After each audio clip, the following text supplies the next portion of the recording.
ये कहानी लेखक की अपनी भावनाओं के द्वारा लिखी गई है। इस कहानी को सुनकर आप अपना मनोरंजन कर सकते हैं। इस कहानी में दर्शाए गए पात्र, उत्पादन और घटनाएं सभी काल्पनिक हैं। कहानी किसी भी व्यक्ति के भावनाओं, प्रथाओं और परंपराओं का अपमान नहीं करती है। ये कहानी पूरी तरह से काल्पनिक है। तो दोस्तों, आगे स्टोरी में बढ़ने से पहले हमारे चैनल SS नेहा को लाइक और सब्सक्राइब करना बिल्कुल नहीं भूले, जिससे जब भी हम स्टोरी का नेक्स्ट पार्ट अपलोड करें तो उसका नोटिफिकेशन आप तक आसानी से पहुंच सके और आप आगे की स्टोरी को सुन सके। और दोस्तों, आपसे एक ही रिक्वेस्ट है, आप पूरी वीडियो देख लेते हैं लेकिन चैनल को लाइक और सब्सक्राइब नहीं करते हैं। प्लीज आप चैनल को लाइक और सब्सक्राइब जरूर कर लिया कीजिए। यह आपके प्यार को दर्शाता है, जिससे हमें पता चलता है कि आपको हमारी स्टोरी पसंद आई और इसी तरह हम आपके लिए और भी अच्छे स्टोरी आगे लाते रहेंगे। तो चलिए आगे स्टोरी में बढ़ते हैं।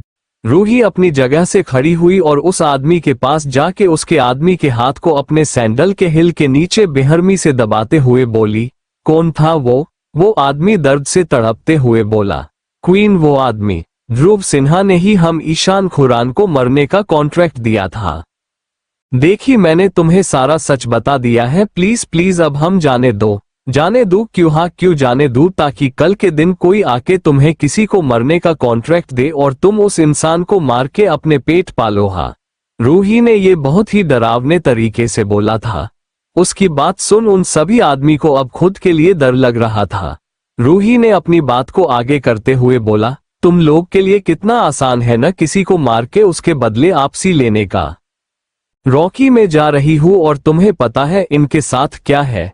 ये बोल रूही वहां से निकल गई। वही उसकी बात सुन और रॉकी को अपने सामने देख वो सभी गुंडे थर थर कांप रहे थे। रॉकी कौन नहीं जानता था? अंडरवर्ल्ड में सबको पता था रॉकी क्वीन का सबसे खास आदमी है, जिसके अंदर रहम नाम की चीज नहीं थी। पूरा अंडरवर्ल्ड रॉकी से डरता था। रॉकी और अरमान भी साथ में काम कर चुके थे। भले ही अंडरवर्ल्ड में क्वीन को किसी ने नहीं देखा था, लेकिन अरमान को सब जानते थे। अगर लड़कियों की स्मगलिंग और ड्रग स्मगलिंग को रोकने के लिए रूही ने अंडरवर्ल्ड में साथ में काम किया जाता था। रूही ने कभी भी पर्सनली जल्दी कोई भी अंडरवर्ल्ड मीटिंग को अटेंड नहीं की। नहीं, रूही सिर्फ और सिर्फ वही मीटिंग अटेंड करती थी जहां इंटरनेशनल लेवल पे होती थी। रूही ने अंडरवर्ल्ड भी सिर्फ इसलिए जून किया था ताकि वो वहां पे कुछ लोग के गलत काम को रोक सके, और इसमें अरमान भी उसका साथ देता था।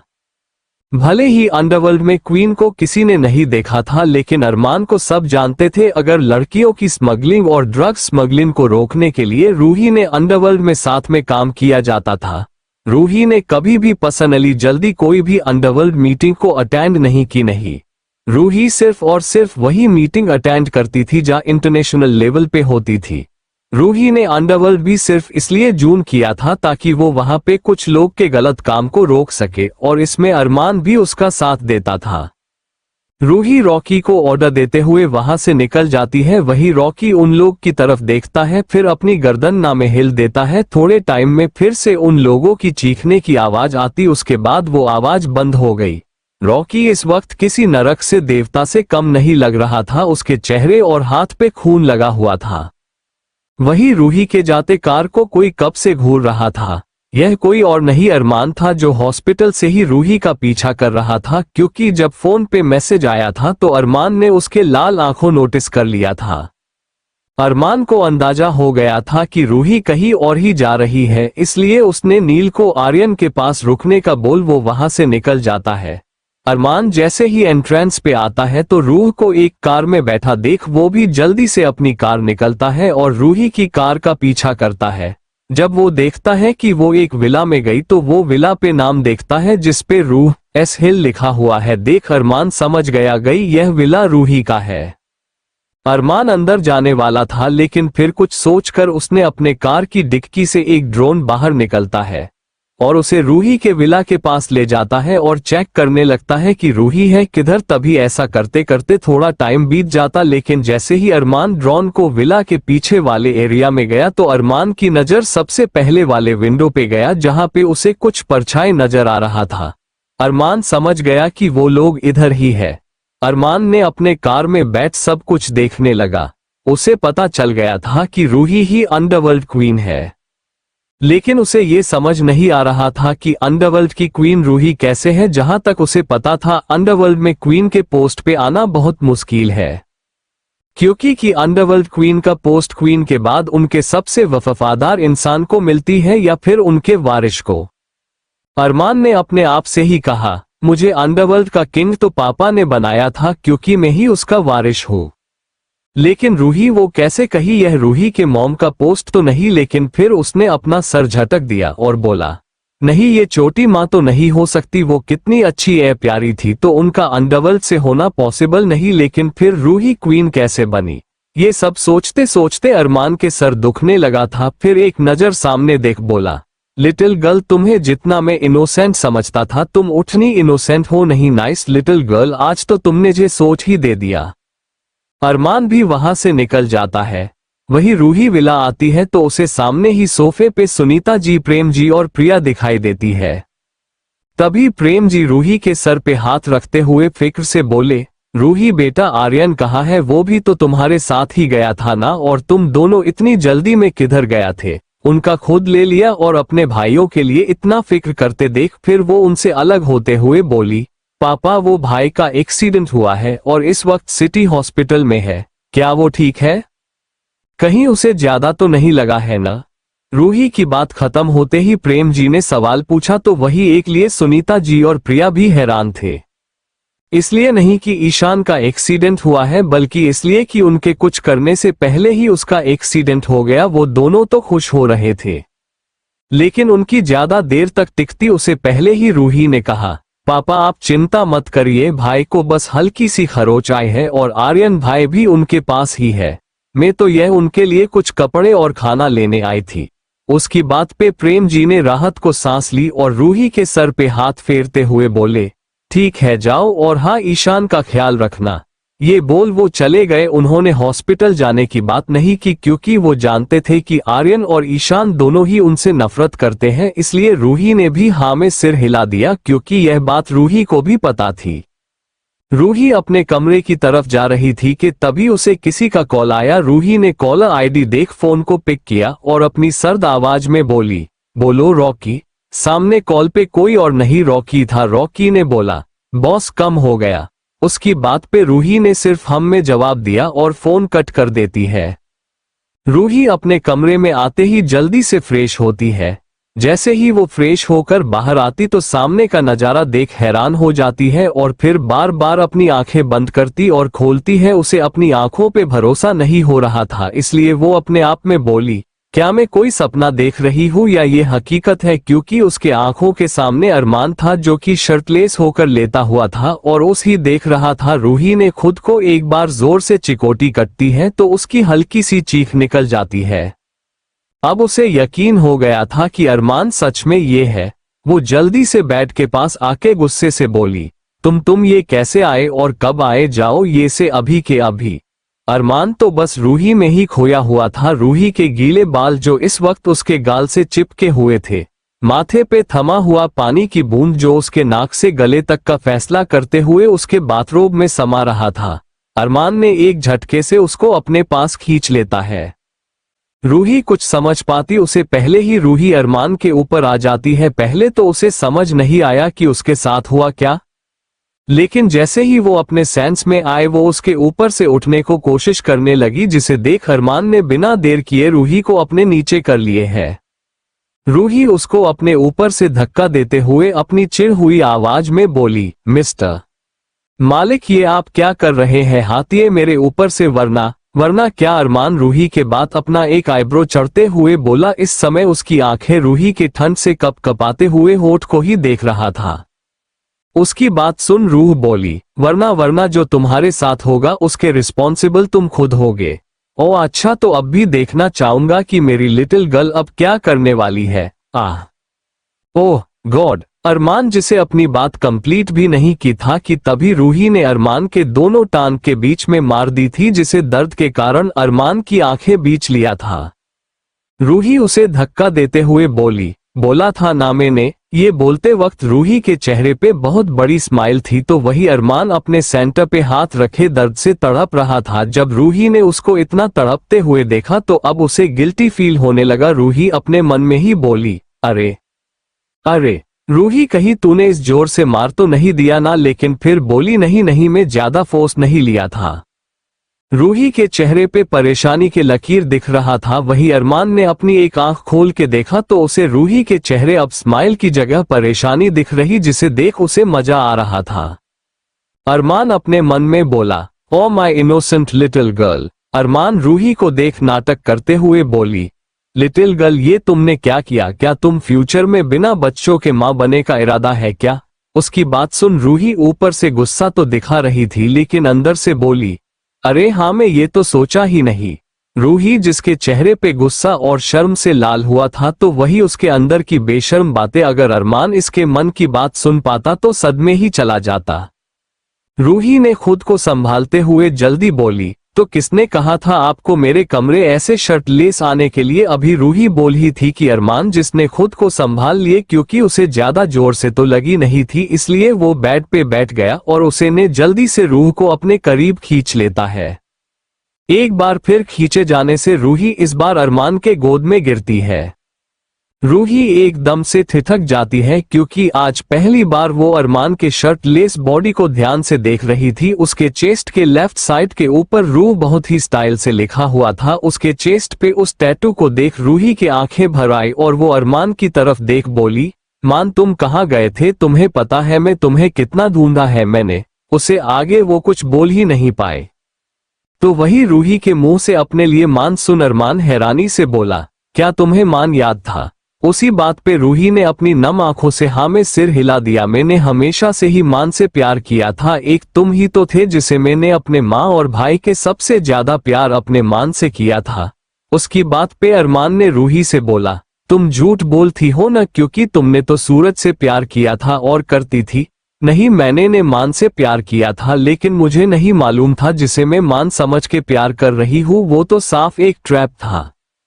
ये बोल वो कुछ सोचने लगी थी। फ्लैशबैक एक 6 साल की लड़की पार्क के बेंच पे बैठी हुई थी। उसके चेहरे पे उदासी छाई हुई, आंखें नम थी। वो अपने सर को घुटने में दबाए रो रही थी कि तभी उधर एक लड़का जो कब से वहां पे बैठा हुआ था और उसी लड़की को देख रहा था। जब उसे देखा नहीं गया तो वो उसे लड़की के पास आए और बोला, लिटिल गर्ल तुम रो क्यों रही हो? जैसे ही उस लड़की ने ये सुना उसने अपना सर उठा और सामने खड़े लड़के को देखते हुए बोली, वो आके ये पे खेलने आई थी और जैसे ही मैं पार्क में आए कि तभी वहां पे वो लड़के आ गए और उन्होंने मुझे परेशान किया। यही नहीं उन आंटी ने भी मुझे बहुत डांटा और बोली मुझे किसी ले साथ खेलने नहीं आता है और उन्होंने ने भी मुझे मारा। ये बोल वो लड़की और रोने लगी। तभी वो लड़का बोला, तो फिर तुमने उन्हें कुछ बोला क्यों नहीं, या फिर मम्मी को बोल देती? तभी उसने कुछ ऐसा कहा जिसे सुने के बाद उसका दिमाग चक्कर खाकर बस गिरने ही वाला था, क्योंकि रूही ने बड़ी अरंगी तरीके से जवाब देते हुए बोली, जब उन्होंने ने मुझे ऐसा बोला तो मुझे भी गुस्सा आ गया तो मैं भी उनके सामने उनके लड़के का सिर फोड़ दिया है। अब मुझे इस बात से डर लग रहा कि मम्मी मुझे पता नहीं क्या बोलने वाली है, इसलिए मैं रो रही थी।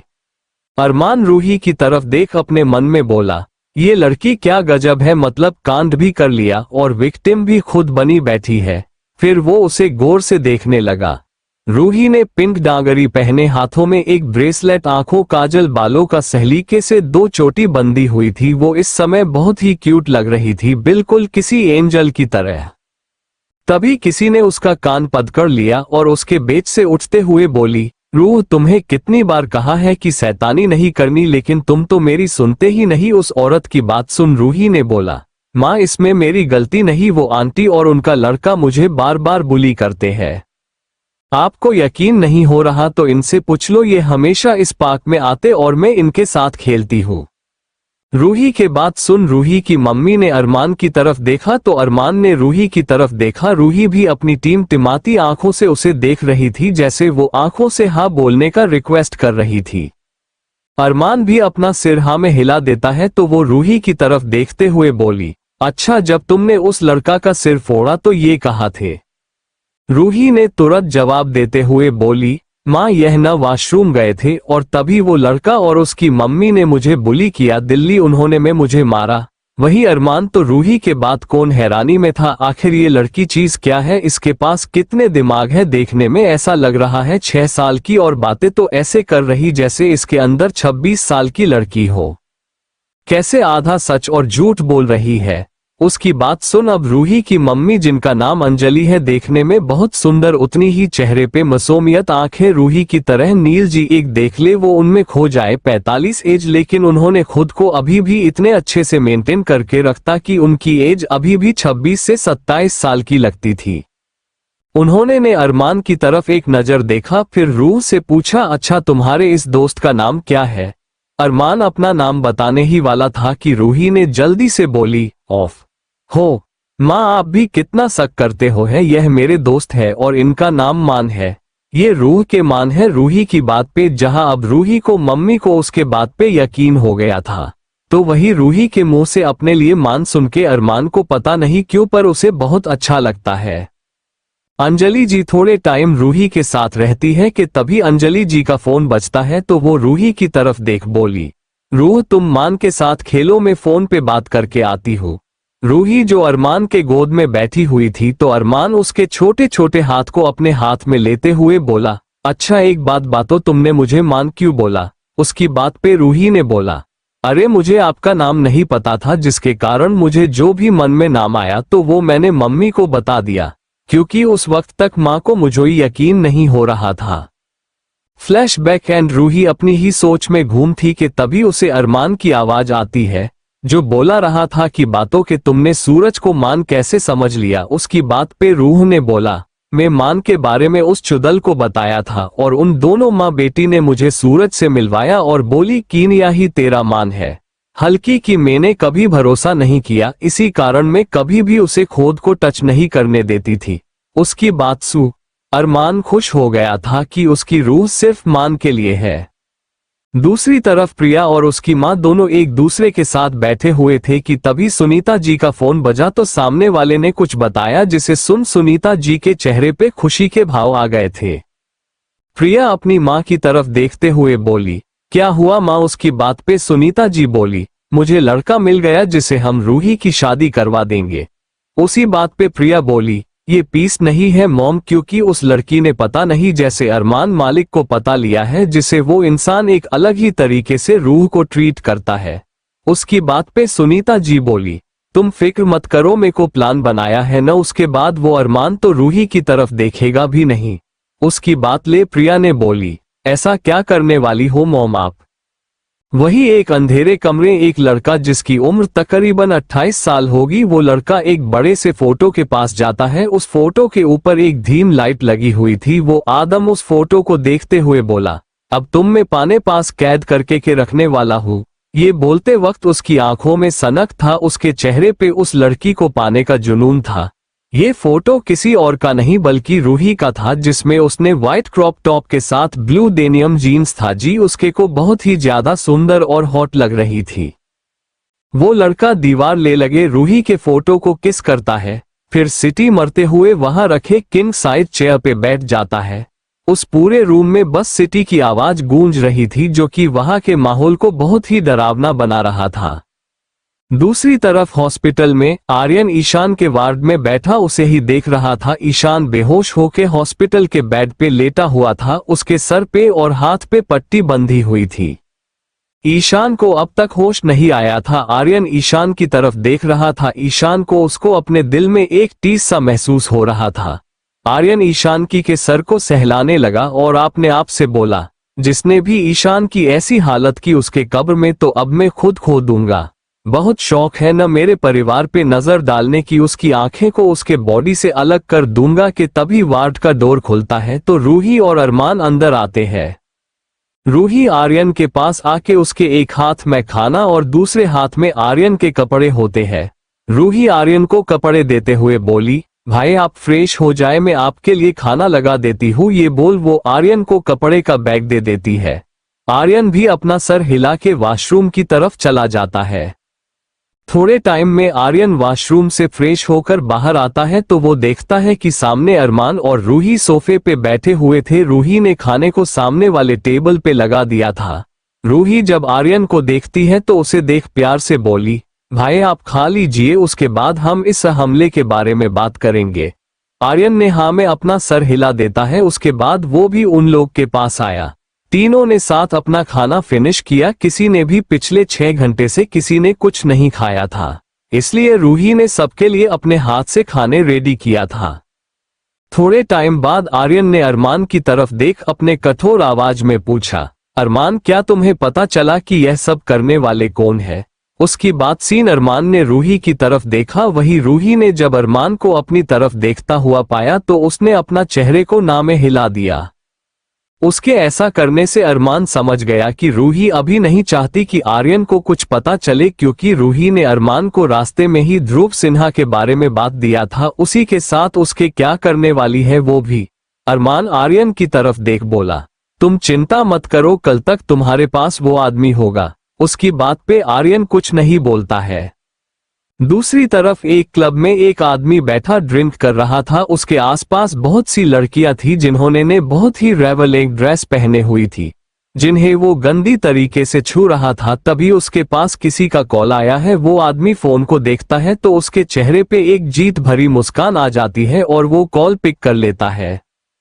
कॉल पिक होते ही दूसरे साइड वाला आदमी बोला, बॉस वो ईशान खुराना बच गया है, और यही नहीं बॉस, हमने जिन्हें ये कॉन्ट्रैक्ट दिए उस आदमी का भी कोई पता नहीं चल रहा है। बार में बैठा आदमी कोई और नहीं बल्कि ध्रुव सिन्हा है।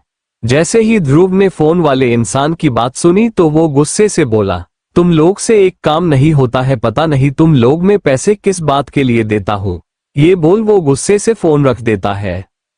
एक बार फिर ध्रुव सिन्हा का फोन बजता है। इस बार कॉल उसके असिस्टेंट की तरफ से होता है जो बोल रहा था, बॉस कंपनी में आग लग गई है और यह नहीं हमारे सभी बार और कसिनो को बंद किया जा रहा है। इसी के साथ आपके सभी क्राइम का सबूत किसी ने पुलिस को दिया और वो लोग आपको ढूंढ रहे हैं। वही ध्रुव सिन्हा जो अब तक नशे में था, अपने असिस्टेंट की बात सुन उसका पूरा नशा उतर गया था। उसके चेहरे पे परेशानी के भाव थे। उसको तो समझ ही नहीं आ रहा था कि अभी अभी उसके साथ हुआ क्या। उसको ये सब एक सपना लग रहा था कि कैसे एक पल में उसका सब कुछ तबाह हो गया। अब ना ही उसके पास उसके कंपनी था, ना ही उसका कसिनो, ना ही उसका क्लब। एक रात में वो फैटिचर हो गया था। ध्रुव सिन्हा जल्दी से क्लब से निकल रहा था कि तभी उसके सामने एक वन आके रुकी, जिसमें से कुछ गार्ड्स ने उसको वहीं से उठा लिया। अब तक ध्रुव सिन्हा का न्यूज पूरे इंडिया में फैली दी गई थी। उसी के साथ यह बात भी फैल गई कि ध्रुव सिन्हा इंडिया छोड़ के जा चुका है। एक रात में ध्रुव सिन्हा के सारे झोल और गलत कराने में सामने आ गए थे। ये एक बहुत बड़ा ठहलका मचा देने वाला इंसिडेंट था। अगली सुबह हॉस्पिटल में ईशान के वार्ड में अभी रूही थी, उसके साथ अरमान भी। सुबह की धूप की किरण जैसे ही अरमान के चेहरे पे गई, उसने अपनी आंखें खोली तो देख कि वो इस समय रूही के गोद में अपना सर रखे सो रहा था। रूही का सर इस समय अरमान के कंधे पे था। अरमान जैसे ही हल्का सा हिला, जिसे रूही की नींद खुल जाती है और उसकी आंखें अरमान की आंखों से जा मिली। वो दोनों अभी एक दूसरे को देख ही रहे थे कि तभी उन्हें किसी चीज के टूटने की आवाज आए, जिसे रूही और अरमान दोनों ही अपने सेंस में आए हैं और उनकी नजर ईशान के बेड पे पास जाती है, जहां पे ईशान उठने की कोशिश कर रहा था। उसे होश में आता देख रूही और अरमान जल्दी से ईशान के पास पहुंचे। आर्यन इस समय वार्ड में नहीं थी था कि रूही ने सुबह होते ही आर्यन को घर पे भेज दिया था ताकि वो थोड़ा आराम कर सके। कि तभी रूही के फोन पे एक नोटिफिकेशन आता है। रूही जो पता चल गया था कि यह किस चीज का नोटिफिकेशन है, लेकिन अभी उसके लिए सबसे जरूरी ईशान था, इसलिए वो उस नोटिफिकेशन को इग्नोर कर देती है।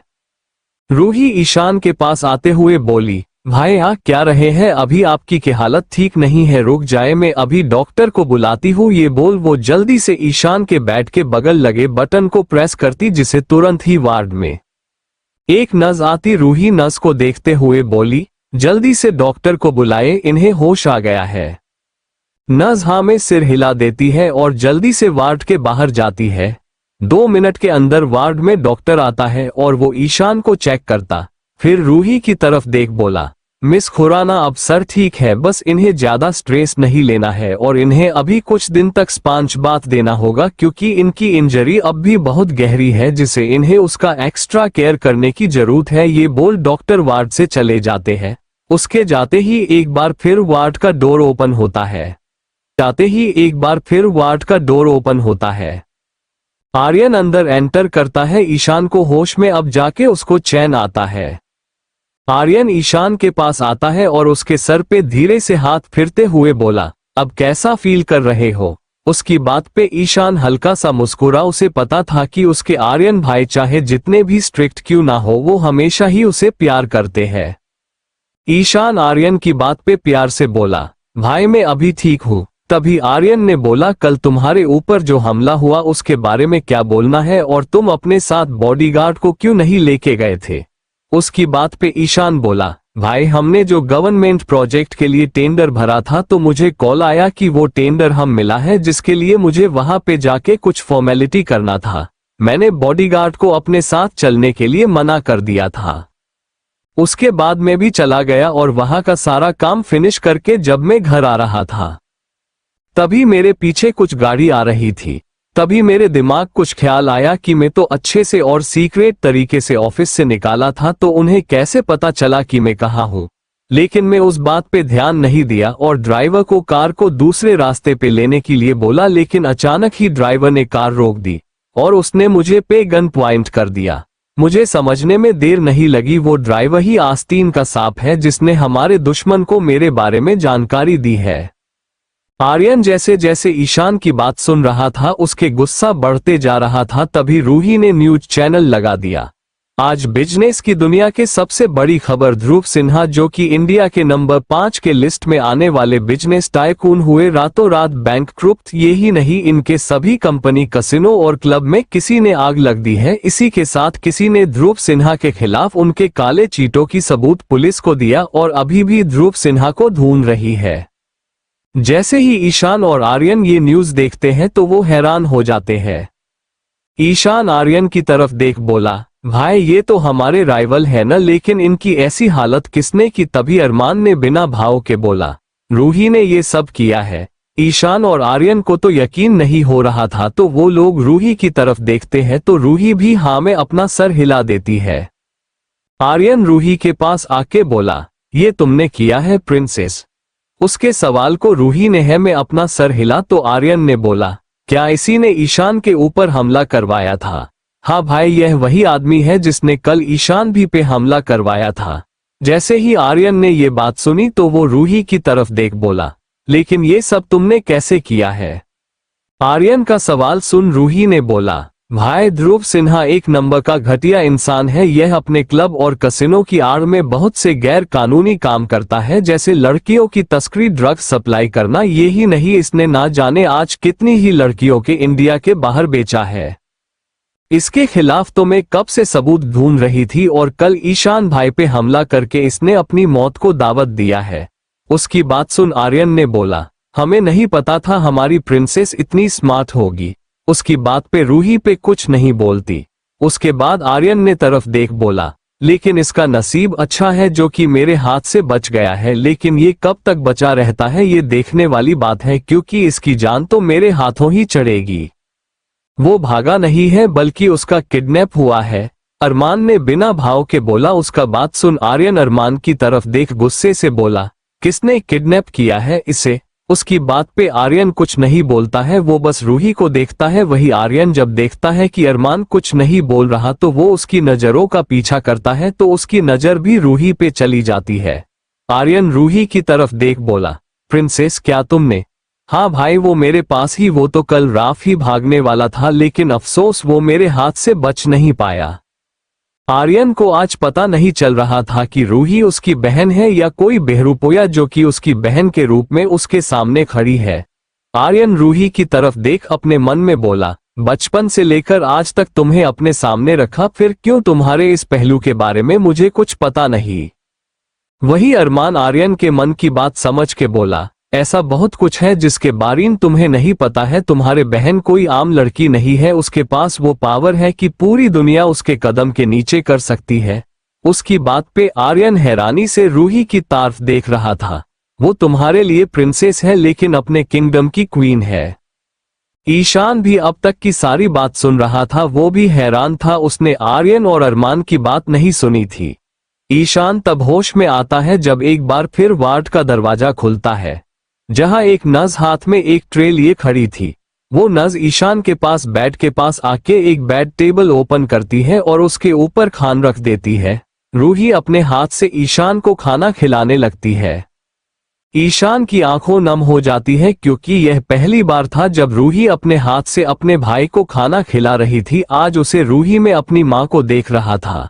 आर्यन भी यह खुश था कि रूही ईशान का इतना ख्याल रख रही है जैसे उसकी मां रखा करती थी। आज हल्की ही सही लेकिन उस आंखों में भी नमी उतर आती है। तभी नील वार्ड में आता है और वो जल्दी से अरमान के पास जाके कुछ कहता है जिसे अरमान जल्दी से वार्ड से निकल जाता है। उसको इतना जल्दी में जाता देख सबको अजीब लगता है लेकिन कोई कुछ बोलता नहीं है। वही अरमान जल्दी से आके अपनी कार में बैठ जाता है। उसके पीछे पीछे नील भी आ जाता है। पता नहीं बॉस क्या हुआ जो अपनी ही फैमिली से मिलना नहीं चाहते, नहीं तो कितना प्यार करते थे अपने परिवार से, लेकिन वो कुछ बोलता नहीं है। थोड़े टाइम में अरमान की कार एक विला काम महल जैसे घर के पास आके रुकती है। वो महल बहुत ही सुंदर दिख रहा था। बाहर से पूरा व्हाइट, उसके आसपास हरी भरी गार्डन जिसमें बहुत ही सुंदर और रेयर किस्म के फूल लगे हुए थे जो कि काफी सुंदर लग रहा। उन फूल के आसपास उड़ती हुई बटरफ्लाई जिसे देख ऐसा लग रहा जैसे वो डांस कर रही थी। ये है मालिक विला। विला के अंदर का इंटीरियर बहुत ही सुंदर तरीके से किया गया था। हर तरफ एक्सपेंसिव चीजों से डेकोरेट किया गया था। अरमान सीधा ही विला के अंदर जाता है जहां पे उसके दादाजी अरहान मालिक थे जो किसी राजा की तरह बैठे। उसके पास उनकी वाइफ हसीना मालिक था जो कि 75 की उम्र में काफी सुंदर लगती थी। उन्होंने खुद को काफी अच्छे से मेंटेन करके रखा हुआ। ये दोनों ही अरमान पे अपनी जान छिड़कते थे। वही उनके बगल वाले सोफे पे अरमान की सौतेली मां पूनम मालिक थी। उनके बगल में उनके पापा यश मालिक थे। उनके सामने वाले सोफे पे सोहेल मालिक और उसके बगल में सानिया बैठी थी। अरमान अंदर कैसे ही अंदर आता उसे पहले ही एक बटलर आगे आके बोला, बिग बॉस छोटे बॉस आ गए हैं। जैसे ही उस बटलर ने ये तब तक अरमान भी हॉल में आ जाता है। अरमान की प्रेजेंस ही काफी थी उसे डरने के लिए, जैसे अभी सानिया की हालत हुई थी। अरमान रोब से चलते हुए आ रहा था। उसके पीछे से नील था। अरमान आके सीधा किसी किंग की तरह दादाजी के सामने वाले सिंगल सोफे पे बैठ जाता है। वही सानिया तो कब अरमान को अपनी लस्टफुल नजर से देख रही थी। तभी अरमान के दादाजी ने बड़े ही रोब से बोला, अरमान ये हम क्या सुन रहे कि तुम किसी लड़की से प्यार करते हो, क्या ये सच है? उनकी बात पे अरमान ने बिना किसी एक्सप्रेशन के बोला, हाँ ये सच है। कब से? दादाजी ने सवाल किया।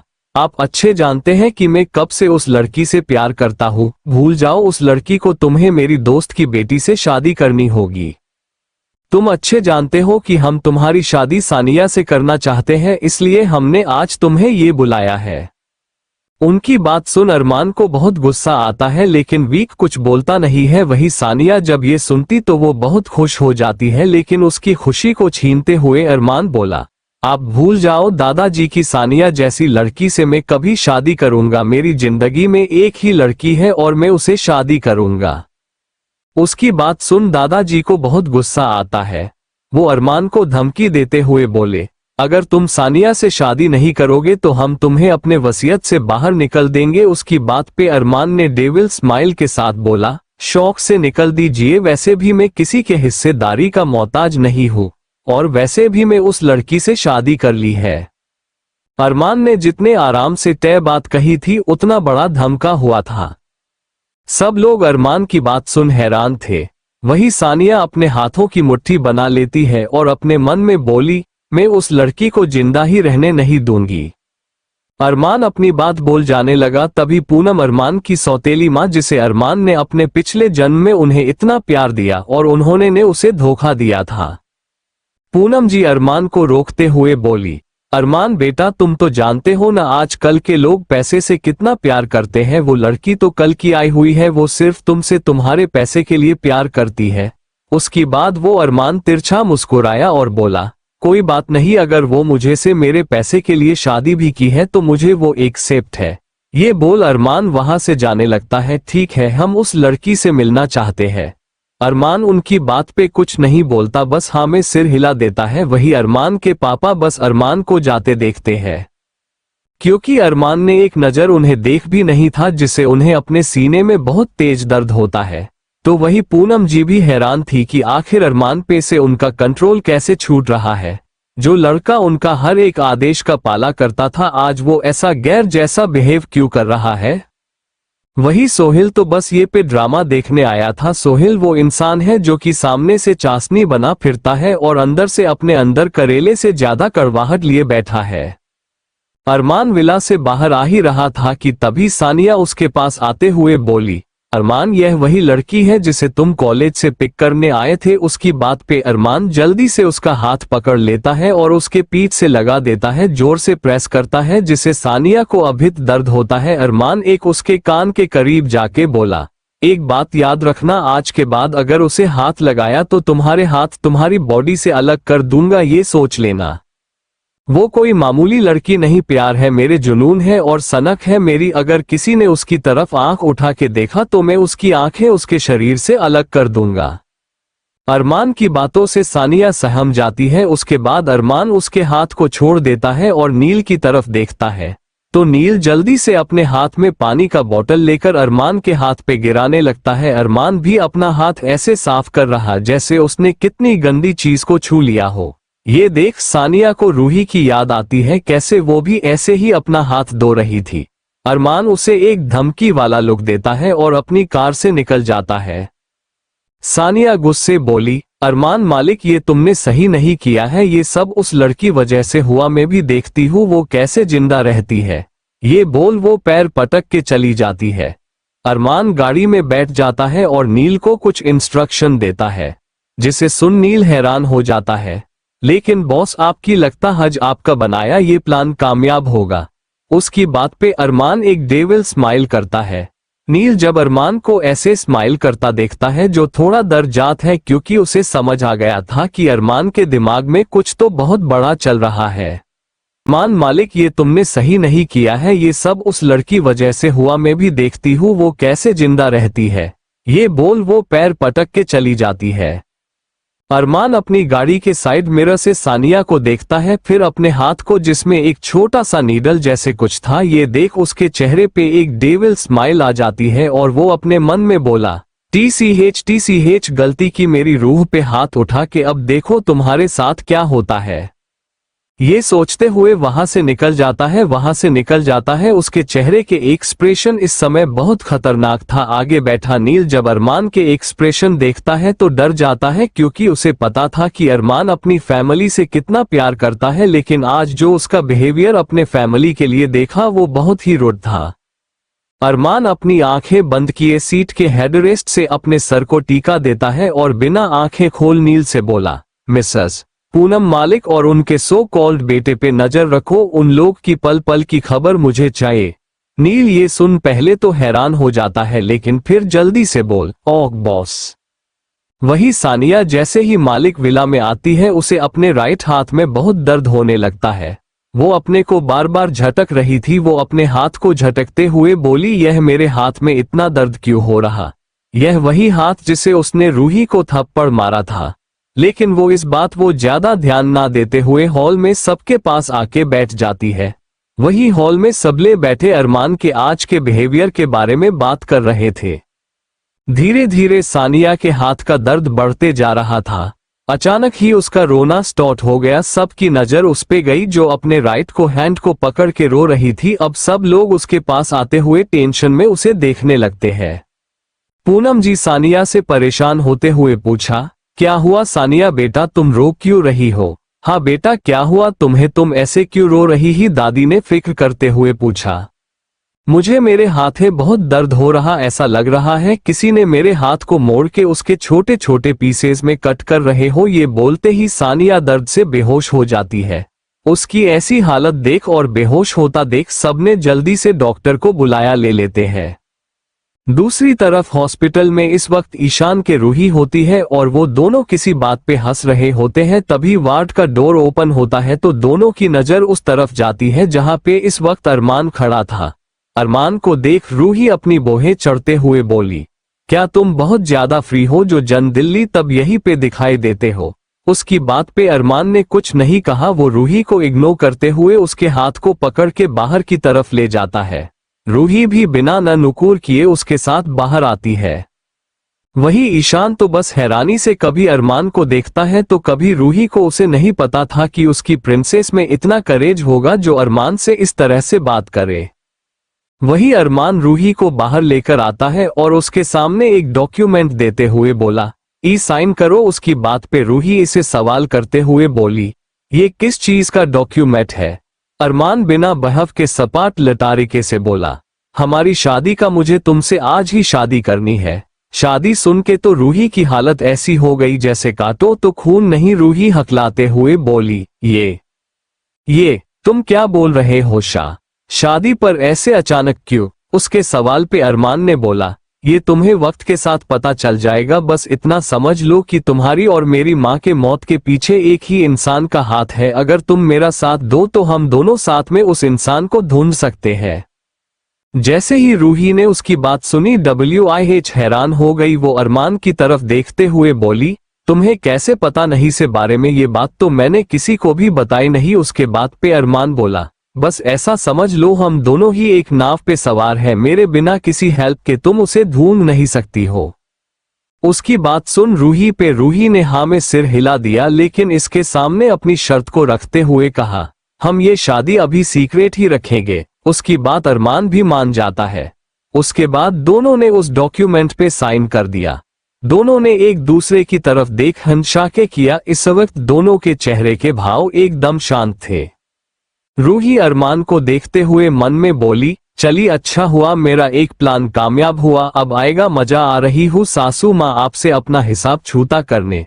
वही अरमान क्या सोच रहा वो तो सिर्फ वही जनता था, लेकिन उसके चेहरे पे एक मिस्टीरियस स्माइल थी। दूसरी तरफ मालिक विला में सानिया बेड पे बेहोश पड़ी थी। वही डॉक्टर उसका चेकअप कर रहे थे। सानिया का चेकअप करने के बाद डॉक्टर एक नजर सानिया को देखते हैं।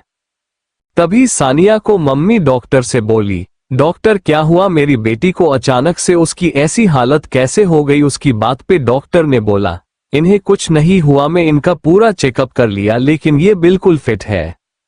डॉक्टर की बात पे सानिया की मम्मी बोली, यह आप क्या कह रहे? मेरी बेटी ये दर्द से तड़प रही है और आप बोल रहे हैं कि इस कुछ नहीं हुआ है। उनकी बात सुन डॉक्टर ने बोला, देखिए मैं इन्हें ग्राम पट्टी बांध दी है जिससे इन्हें आराम मिलेगा, लेकिन इन्हें कुछ नहीं हुआ है। इनके हाथ पे किसी भी तरीके का कोई भी ना घाव है, ना ही किसी तरह का जख्म। ये बोल डॉक्टर वहां से चला जाता है। दूसरी तरफ अरमान अपने केबिन में बैठे ये सब तमसा अपने तब पे देख रहा था। उसके चेहरे पे इस वक्त डेविल स्माइल थी।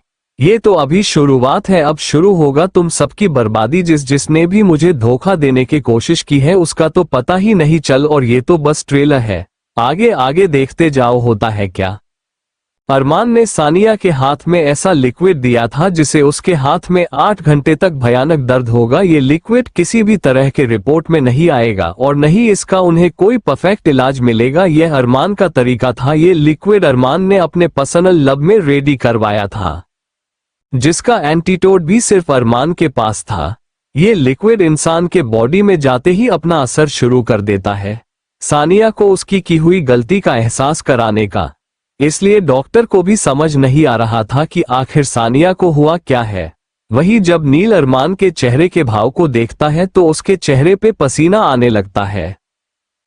तभी नील का फोन बजा, जिसे की आवाज से पूरे केबिन का शांति माहौल टूट गया। अरमान घूर के नील को देख रहा था। अरमान की घूरती नजर खुद पे महसूस कर नील ने अपने मन में कहा, जब भी इस डेविल का मूड खराब होता है तो ये फोन मेरी मैयत को तैयारी में लग जाता है। पता नहीं इस टेलीकॉम कंपनी का मैं क्या बिगाड़ा है। ये सोच उसका मुंह बन जाता है। वो अपने फोन को देखता है जिसके कॉलर आईडी पे डेविल 2.0 शो हो रहा था। ये देख को फिर से खुद में बोला, हाँ भाई आज तेरी ही कमी थी। एक राक्षस मेरे सामने है, दूसरा ये दोनों को ही मुझ मासूम पे तरस नहीं आता। इस तरह फोन को घूरने से ना वो अपने आप पिक होगा और नहीं उसमें से किसी की आत्मा निकलेगी।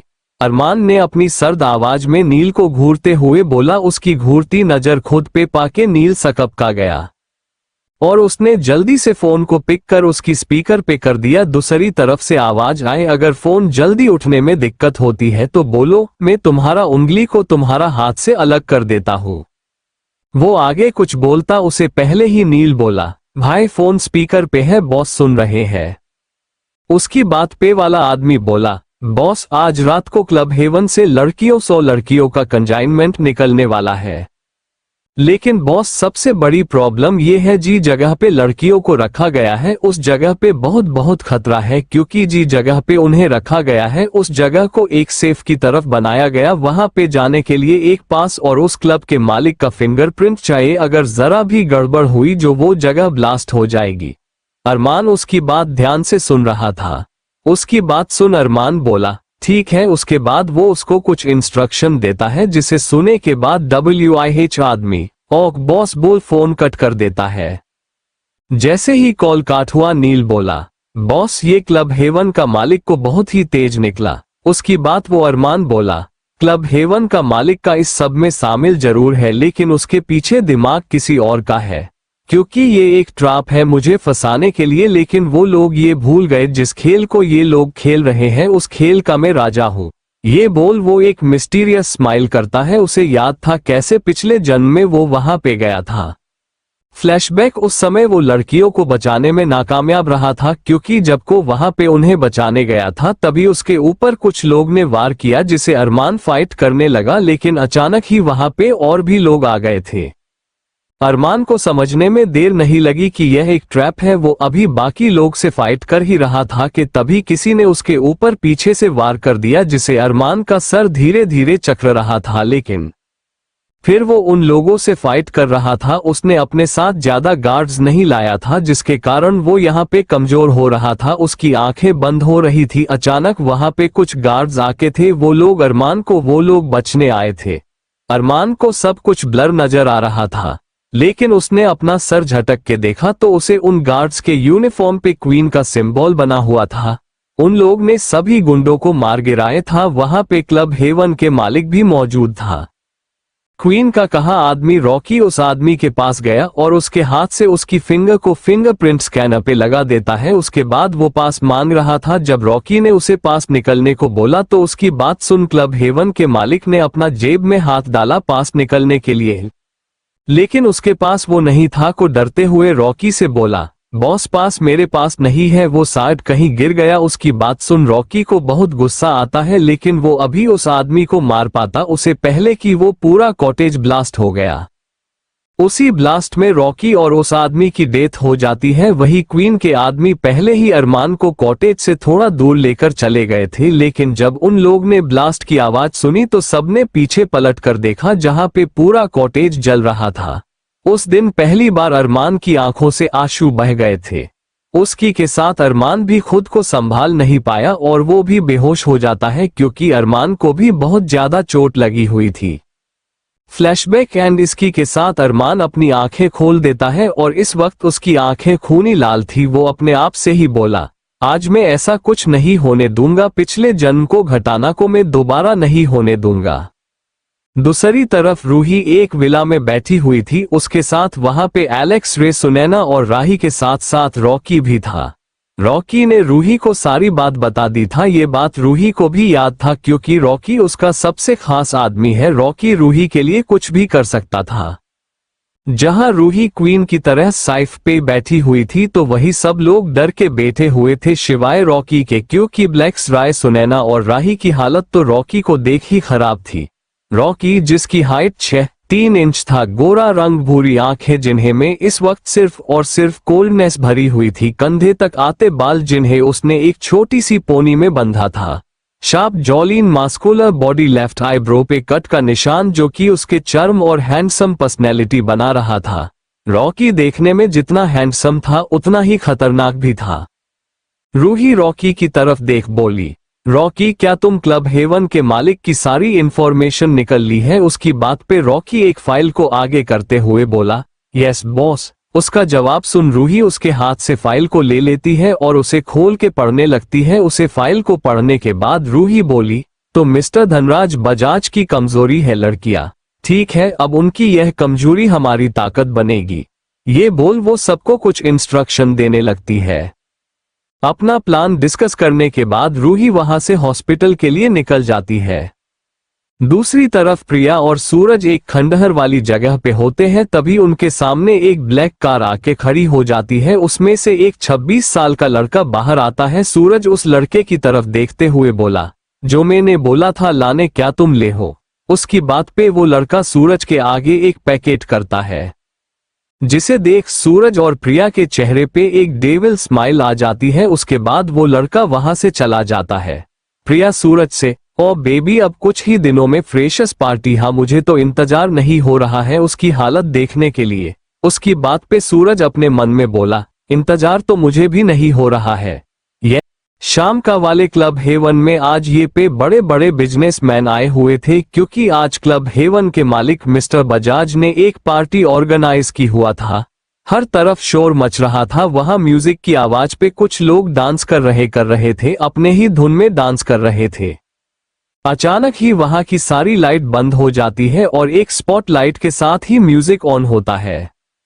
डांस फ्लो पे लगभग 4-5 लड़कियां जिन्होंने अपने चेहरे पे नकाब पहन हुआ था, उन लड़कियों ने बेली डांसर के कपड़े पहने हुए थे, डांस कर रहे थे। ओ ए ओ ए ओए ओ वाह, ओए ओ वाह, ओ ए ओए ओ वाह, ओए ओ वाह। तभी गेट से 4 लोग अंदर आते हैं। ये 4 लोग कोई और नहीं बल्कि अरमान, आर्यन और नील थे। उन सभी ने अपने चेहरे पे मास्क पहने हुए था। गदर ने किया है इशारा, घड़ी भर का है खेल सारा, गदर ने किया है इशारा, घड़ी भर खेल है सारा, तमाशा ही बन जाएंगे खुद तमाशा। तभी उनके पास एक आदमी आता है और वो एक टेबल के पास इशारा करते हैं, जिसे चारों की नजर उस टेबल पे चला जाता जहां पे कोई और नहीं बल्कि मिस्टर बजाज बैठा हुआ था। बदल जाएगा ये नजारा, हाँ बदल जाएगा यह नजर, गदर ने किया है इशारा। ओ ए ओए ओ वाह, ओए ओ वाह। तभी उन डांसर्स में से एक बजाज के टेबल के पास आती है, उसके ग्लास में ड्रिंक सर्व करते हुए उसको सेंसुअल टच करते हुए आगे के लिरिक्स गाने लगती है। इशारों पे हमको नाचा लो, चलो जश्न तुम ये मना लो, के जी भर के हमको सता लो। वही उस लड़की को देख अरमान की आंखों में ठंड उतर आई थी, क्योंकि वो उसे पहचान गया था क्योंकि वो लड़की को और नहीं बल्कि रूही थी। इशारों पे हमको नाचा लो, चलो जश्न तुम ये मना लो, के जी भर के हमको सता लो। नहीं कुछ कहेंगे कि हंस कर सहेंगे। रूही बजाज को ऐसे सेंसुअल तरीके से टच कर रही, लेकिन को बजाज को खुद को टच नहीं करने देती है। ऐसा वो उसको एक बाद एक ड्रिंक दे रही थी। सितम दर सितम हम तुम्हारा, हम सितम दर सितम हम तुम्हारा, गदर ने किया है इशारा। अब तक बजाज पूरी तरह से नशे में चूर हो गया था। वही अरमान के नजर बस रूही के हरकत पे थी। वो अचानक ही बजाज के टेबल के पास एक वेटर आके खड़ा हो जाता है, जिसे अरमान को रूही नहीं दिख रही थी, लेकिन जैसे ही वेटर उधर से हटा उसके आंख के अब कोई नहीं था। ये देख उसने इधर उधर देखा, लेकिन अंधेरा होने की वजह से कुछ भी ठीक से दिखाई नहीं दे रहा था। वही रूही ने मिस्टर बजाज को नशे की हालत में एक प्राइवेट रूम में रॉकी की मदद से लाकर पटक देती है और जल्दी से उसके जैविक रॉकी जब उस मास्क को पहना है तो वो बिल्कुल मिस्टर बजाज की तरह दिखने लगता है। उसके बाद रूही उसे वो फिंगरप्रिंट देती है, जिसे वो अपनी उंगली में पहन लेता है और उस पास को भी अपने पास रख लेता है। इस वक्त रॉकी बिल्कुल मिस्टर बजाज की तरह दिख रहा था। उसे देख कोई भी नहीं बता सकता था कि वो बजाज नहीं है। रूही एलेक्स की तरफ देख बोली, एलेक्स तुम वहां के सारे सीसीटीवी को हैक कर लेना। उसके बाद जब रॉकी उस कॉटेज के पास पहुंचेगा तो तुम्हें उस पासवर्ड को हाथ देना। उसकी बात पे एलेक्स हाँ में सिर हिला देता है। उसके बाद रॉकी उस कमरे से बाहर चला जाता है। वो जब उस कॉटेज के पास पहुंचा तो वहां पे पहले से ही गार्ड्स थे, लेकिन रॉकी ने उन्हें इग्नोर कर दिया। उसके बाद वो सीधा उस कॉटेज ले पास गया, जहां पे उसने सबसे पहले फिंगरप्रिंट लगाया और उसके पास को एंटर किया। पास के एंटर होते ही उस पे कुछ नंबर दिखने लगा। ये देख उसने अपनी वॉच से एक सिग्नल भेजा, जिसे समझ के एलेक्स ने जल्दी ही अपना काम स्टार्ट कर दिया था। थोड़े टाइम वो कॉटेज का डोर ओपन हुआ और एलेक्स अंदर गया। अंदर जाने के बाद उसने बिना वक्त गवाए वहां से बॉम्ब के डिफ्यूज करने में लग गया, क्योंकि रॉकी एक एक्सपर्ट बॉम्ब डिफ्यूजर था, जिसे वो उसके बहे हाथ का खेल था। जैसे ही बॉम्ब डिफ्यूज हुआ रॉकी बिना वक्त गवाए वहां से निकल गया। क्यों अब वक्त था सामने से वार करने का। उसने एक नजर अपने पीछे देखा, जहां पे लड़कियों को बेहोश करके रखा गया था ताकि किसी को शक ना हो। उसके वहां से निकलते ही रूही के गार्ड्स ने वहां पे सिक्योरिटी दे रहे गार्ड्स पे धावा बोल दिया। उनमें से एक गार्ड ने जल्दी से इमरजेंसी बटन के प्रेस कर दिया, जिसे पूरे क्लब में सायरन की आवाज गूंज गई। यह आवाज ऐसी थी जैसे फायर अलार्म बज रहा हो, लेकिन बजाज ही जनता था को यह आवाज कैसी थी, इसका क्या मतलब था। उसने एक नजर खुद को देख जो कि उसी टेबल पे था जहां वो पहले था। उसके बाद उसने अपनी जैकेट को चेक किया जहां पे उसने इस पास को रख था। अब उसके चेहरे पे डेविल स्माइल थी। वो अपने मन में बोला, लगता है शेर फंस गया जाल में, आज अंडरवर्ल्ड किंग यहां से जिंदा बच के नहीं जाएगा। अब बेचारे इस बात से अनजान था कि जिस शेर के लिए उसने जाल बिछाया था उसे कब का उसकी शेरनी ने हटा दिया है। जैसे रॉकी वापस उस प्राइवेट रूम आया तो रूही ने जल्दी से रॉकी को ऑर्डर देते हुए बोली, रॉकी इस जहां से उठाया था वहीं पे छोड़ आओ। रॉकी उसे लेकर जाने लगा, लेकिन तभी रूही को कुछ याद आया और उसने रे की तरफ अपना हाथ बढ़ाया। राय ने जल्दी से उसके हाथ में एक पास रखा। ये रॉकी हैरानी से बोला, क्वीन ये पास, हाँ ये पास नकली है, इसे शक न हो इसलिए, और वो असली वाला पास तुम अपने पास ही रखना। रॉकी अपने मन में बोला, क्वीन कितनी ज्यादा इंटेलिजेंट है, मतलब यह इतना कुछ हो भी गया और इस बंदे को शक भी नहीं होगा। उसे अब समझ आया कि रूही क्वीन के लिए कितनी ज्यादा सूटेबल है। She is a real queen. वही अरमान और आर्यन भी अब सतर्क हो जाते हैं। आर्यन बोला, लगता आज फिर हमसे पहले कोई आ गया है उन्हें बचाने के लिए। उसकी बात पे अरमान ने कुछ नहीं बोलता, बस वो जल्दी से उस तरफ चला जाता है। उसके पीछे आर्यन और नील भी चले जाते हैं। अरमान और आर्यन जैसे ही कॉटेज के पास रहे होते हैं तभी वहां पे मौजूद गार्ड्स अरमान पे हमला कर देता है, क्योंकि वो लोग पीछेली तरफ से जा रहे। रूही के लिए सबसे जरूरी काम ये था कि वहां पे मौजूद सभी बॉम्ब को डिफ्यूज करने का था, क्योंकि अरमान ने आज पहले ही बैकअप रेडी किया था, इसलिए उसे आज ज्यादा मेहनत करनी नहीं पड़ी। ऐसे ही वो लोग फाइट करते हुए अंदर जा रहे थे। अब वो लोग कॉटेज के पास खड़े थे, वही उस कॉटेज के सामने मिस्टर बजाज अपने गार्ड्स के साथ खड़ा था। उसके चेहरे पे अभी एक जीत भरी मुस्कान थी। तभी उसने अपने गार्ड्स को ऑर्डर देते हुए बोला, मार दो इन्हें, कोई भी ऐसे जिंदा बच के जा ना पाए। लेकिन उसके बोलने पे भी कोई भी गार्ड आगे नहीं बढ़ा। ये देख मिस्टर बजाज गुस्से से उन लोग पे चिल्लाते हुए बोला, को बोल रहा हूँ वो करो। लेकिन तभी वहां पे किसी की हंसने की आवाज आई। सब उसने उस तरफ देख तो उसकी आंखें हैरानी से फैल गई। वो कोई और नहीं बल्कि रॉकी था। रॉकी उनकी तरफ आते हुए बोला, तुझे क्या लागत है ये लोग तेरे आदमी है? अरे भाई पहले जरा चेक तो कर लेते, क्योंकि यह गार्ड्स तुम्हारे नहीं बल्कि क्वीन के हैं। जैसे ही उसके कान में क्वीन नाम गया उसकी सिटी पिटी गुल हो चुकी थी। लेकिन एक बार फिर वो हंसते हुए बोला, अरे अरे लेकिन अगर मुझे कुछ हो गया तो तुम उन लड़कियों को कैसे बचोगे? ये बोल वो जोर जोर से हंसने लगा। लेकिन अचानक ही वहां पे आर्यन, अरमान और रॉकी को हंसने आवाज आई। उनकी हंसी देख मिस्टर बजाज को अब पसीना आने लगा था। तभी रॉकी ने बोला, अरे बेल बुद्धि इंसान। उसके आगे अरमान बोला, तुम्हें क्या लगा था तुम यहाँ जाल बिछाओगे और हम फंस जाएंगे? TCH ये तुम्हारी सबसे बड़ी गलतफहमी थी। रॉकी मिस्टर बजाज की तरफ अपने सर्द आवाज में बोला, चल बजाज डोर ओपन कर। उसकी बात पे मिस्टर बजाज ने माना कर दिया। उसको माना करते देख रॉकी बोला, अगर तूने दरवाजा नहीं खोला तो तेरी बेटी जो कि इस समय लंदन में अपनी पढ़ाई कर रही उसके साथ कुछ भी हो सकता है। उसकी बात वो मिस्टर बजाज डर गया, लेकिन फिर बोला, कौन सी बेटी? मेरी की बेटी नहीं है। उसकी बात पे आर्यन को बहुत गुस्सा आया और वो आगे जाके एक पंच मिस्टर बजाज के मुंह पे मर देता है। लेकिन रॉकी उसको रोकते हुए बोला, अरे बड़े भैया रुक जाए, इसकी याददाश्त बहुत कमजोर है, अभी इसे याद दिलाते हैं। ये बोल वो मिस्टर बजाज के आगे एक वीडियो कर देता है जिसमें एक लड़की किसी क्लब के प्राइवेट रूम में थी। उसके आसपास कुछ लड़के उसे अपनी लस्ट भरी नजर से देख रहे थे। ये देख बजाज के चेहरे का रंग उड़ गया, न वो अपनी औकात पे आ गया। एक बार फिर से रॉकी मिस्टर बजाज से अपने सर्द आवाज में बोला, जाए बजाज साहब या फिर। ये बोल अपने फोन की तरफ निकलता है, लेकिन वो इस डोर के आके अपनी फिंगरप्रिंट लगा देता है। लेकिन और जैसे ही पास लगाने को होता है वैसे ही एक गोली सीधा उसके सर के पार हो जाती है, जिसे बजाज वही निढाल हो जाता है। ये देख सब हैरान हो जाते हैं और सब लग इस डायरेक्शन में देखते हैं जहां पे एक 45 साल का इंसान 3 पीस बिजनेस सूट में खड़ा था। उसके बगल में उसका बॉडीगार्ड था जिसने गन चली थी।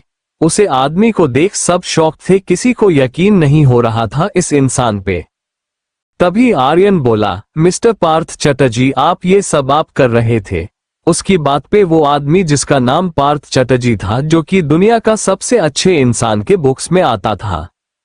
पार्थ चटर्जी को लोग देवता की तरह मानते हैं क्योंकि वो हमेशा ही चैरिटी और बहुत से आश्रम चलता था जिसके चर्चे अक्सर न्यूज में होता था। वो आर्यन की तरफ देख बोला, हाँ मैं ही हूँ इन सबके पीछे, ये पूरा प्लान मेरा है। उसको बात पे अरमान बोला, और तो दुनिया के सामने भगवान बनते फिरते हो और काम रक्षों वाले करते हो, सही है। इस वक्त आर्यन, अरमान और नील तीनों के चेहरे पे मास्क था। उसकी बातों पे पार्थ हंसते हुए बोला, अब क्या करे, ये पैसा है ही ऐसी चीज, साल हर इंसान की सीरत खराब कर देता है, जितना कामो उतना ही कम पड़ता है। और तुम लोग हमेशा ही मेरे काम के बीच आते हो, इसलिए आज मैं ऐसा जल बिछाया है, आज इधर से कोई भी जिंदा बच के नहीं जाएगा। ओह, तो ऐसा और कितने काम है जो को तुम अपने कंस्ट्रक्शन कंपनी से छुप के करते हो। ये बोल रॉकी पार्थ चटर्जी की तरफ देखता है। पार्थ चटर्जी रॉकी के सवाल को सुन अपने चेहरे पे एक एविल स्माइल लिए बोला, कहते हैं अगर कोई मरने वाला हो तो उसकी आखिरी विश को पूरा करना चाहिए और तेरे सवाल का जवाब तो देना बनता है न। ये बोला वो आगे बोला, मैं अपने कंस्ट्रक्शन के बिजनेस से उतना नहीं कमाता जितना मैं ड्रग सप्लाई और लड़की को बेचकर कमाता हूँ। मैं अपने ही आश्रम की लड़कियों को किडनैप करके उन्हें दूसरे कंट्री जहाँ पे उनका जितना दंड होता है उन्हें वहां पे भेज देता हूँ। ये बोल वो जोर जोर से हंसने लगता है। उसके बाद पार्थ चटर्जी अपने गार्ड्स के तरफ देख बोला, जाओ और लड़कियों को बाहर लेकर आओ। उसकी बात पे गार्ड्स अपना सर हिला देते हैं। तभी बॉडीगार्ड का हेड आगे जाता है और मिस्टर बजाज से पास ले लेता है और जैसे ही उसे मशीन पे लगता है तो वो पास वैलिड नहीं बता रहा था, जिसे देख बॉडीगार्ड हेड बोला, बॉस ये पास काम नहीं कर रहा है। उसकी बात खत्म होते ही पार्थ बोला, ऐसे कैसे हो सकता है, पास तो यही है, फिर ये काम क्यों नहीं कर रहा है, एक बार फिर ट्राई करो। हेड एक बार फिर ट्राई करता है लेकिन इस बार भी वैलिड नहीं था। उसकी बात पे रॉकी बोला, क्या हुआ पार्थ साहब, आपका पास तो काम नहीं कर रहा है, करेगा भी कैसे, डुप्लीकेट चीज चलती ही नहीं। यह बोल वो अपना हाथ की तरफ देखने का इशारा करता है जहां पे ओरिजिनल पास था। ये देख अब उसको बहुत गुस्सा आने लगा था। वो उसकी तरफ देख बोला, ये पास तुम्हारे पास कैसे आया। उसकी बात पे रॉकी बोला, हाथ की सफाई है कहते हैं इससे।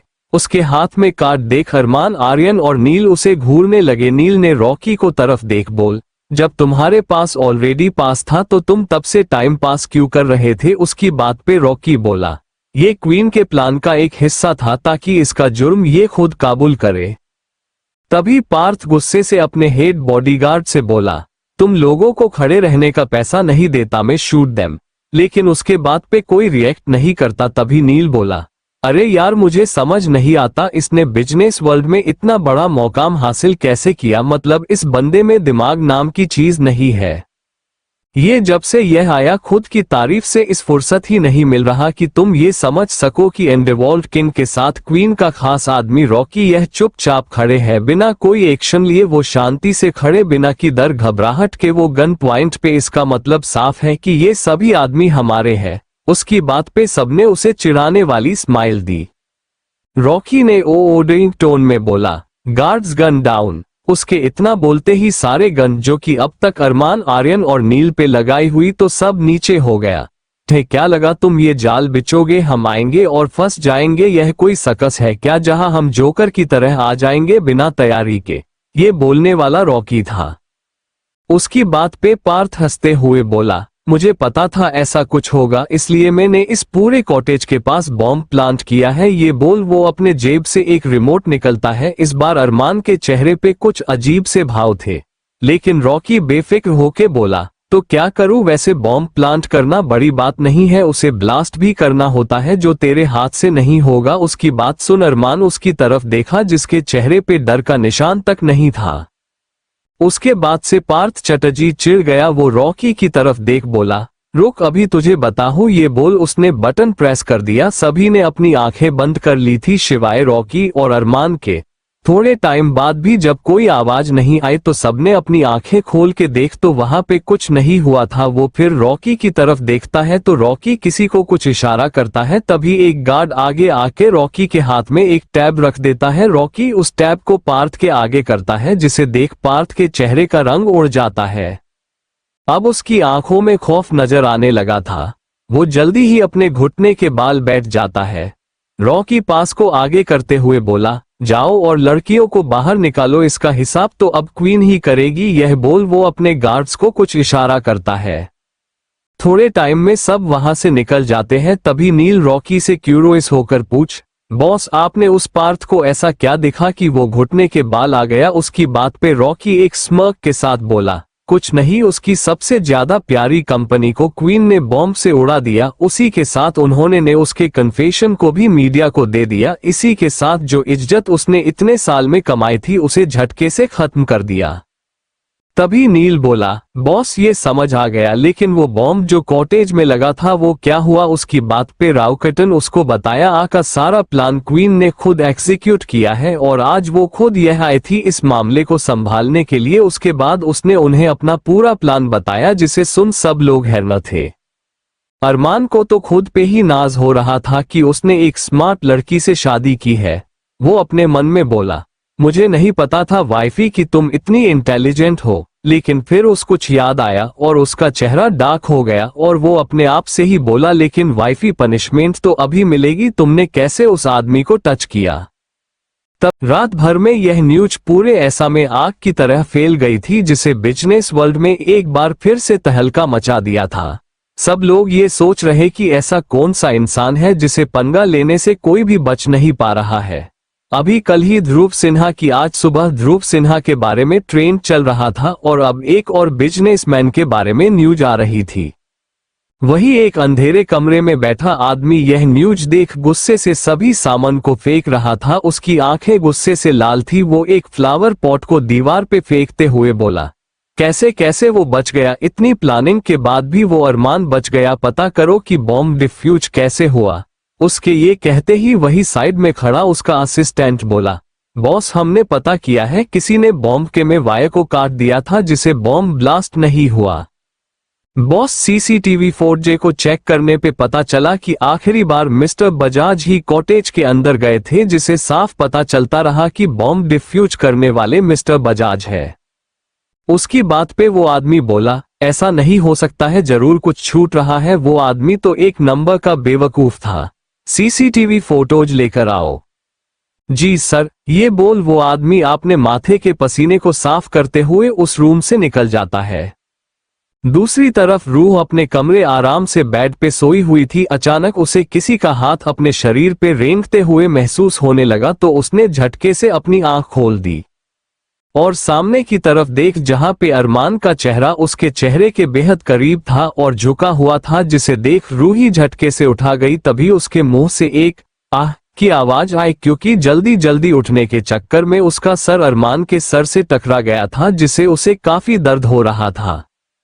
लेकिन फिर जल्दी ही खुद को नॉर्मल करते हुए वो अरमान की तरफ देखते हुए बोली, तुम यहाँ क्या कर रहे हो और तुम मेरे कमरे में आए कैसे? उसके सवाल को सुन अरमान बोला, वाइफी आज हमारी फर्स्ट नाइट, तो मेरा आना बनता है न? क्यों तुम भूल गई को आज हमने शादी की है? उसको सुहागरात वाली बात सुन रूही का खून ही सूख गया। वो तो भूल ही गई थी शादी हुई है और अब डेविल को सरदार उसका पति परमेश्वर है। वो अपनी हकलती हुई आवाज में बोल, सुहाग रात हमारी सुहागरात है। अरमान को रूही का चेहरा देख अंदर ही अंदर बहुत मजा आ रहा, लेकिन उसने अपने फेस से यह शो नहीं होने देता है। उसके बाद रूही के गाल को प्यार से सहलत हुए बोला, हाँ आज हमारी सुहागरात है, इसलिए तो मैं आया हूँ। ये बात जितनी आसानी से अरमान ने बोला था, उतना बड़ा बॉम्ब रूही पे फूटा था। उसके रिएक्शन को अरमान बोला, चलो वाइफी सुहागरात मनाते हैं।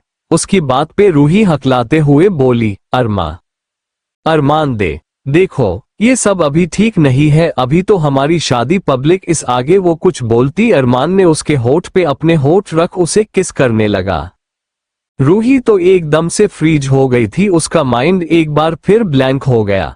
वही अरमान जिसने रूही को सिर्फ परेशान करने के मकसद से किस किया था, लेकिन अब खुद भी इस किस में खो गया था। जब उसने देखा कि रूही अपना मुंह नहीं खोल रही तो उसने चिढ़कर उसके होठ पे बाइट कर लिए, जिसे रूही लौह खुल गया। उसी के साथ रूही अपने होश में आए और अरमान को खुद से दूर करने लगी, लेकिन अरमान पे उसका कोई फर्क नहीं पड़ा।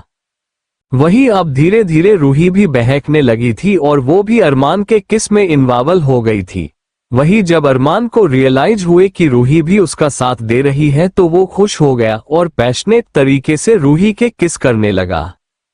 लगभग 10 मिनट बाद अरमान ने रूही को छोड़ा क्योंकि उसे सांस लेने अब दिक्कत होने लगी थी।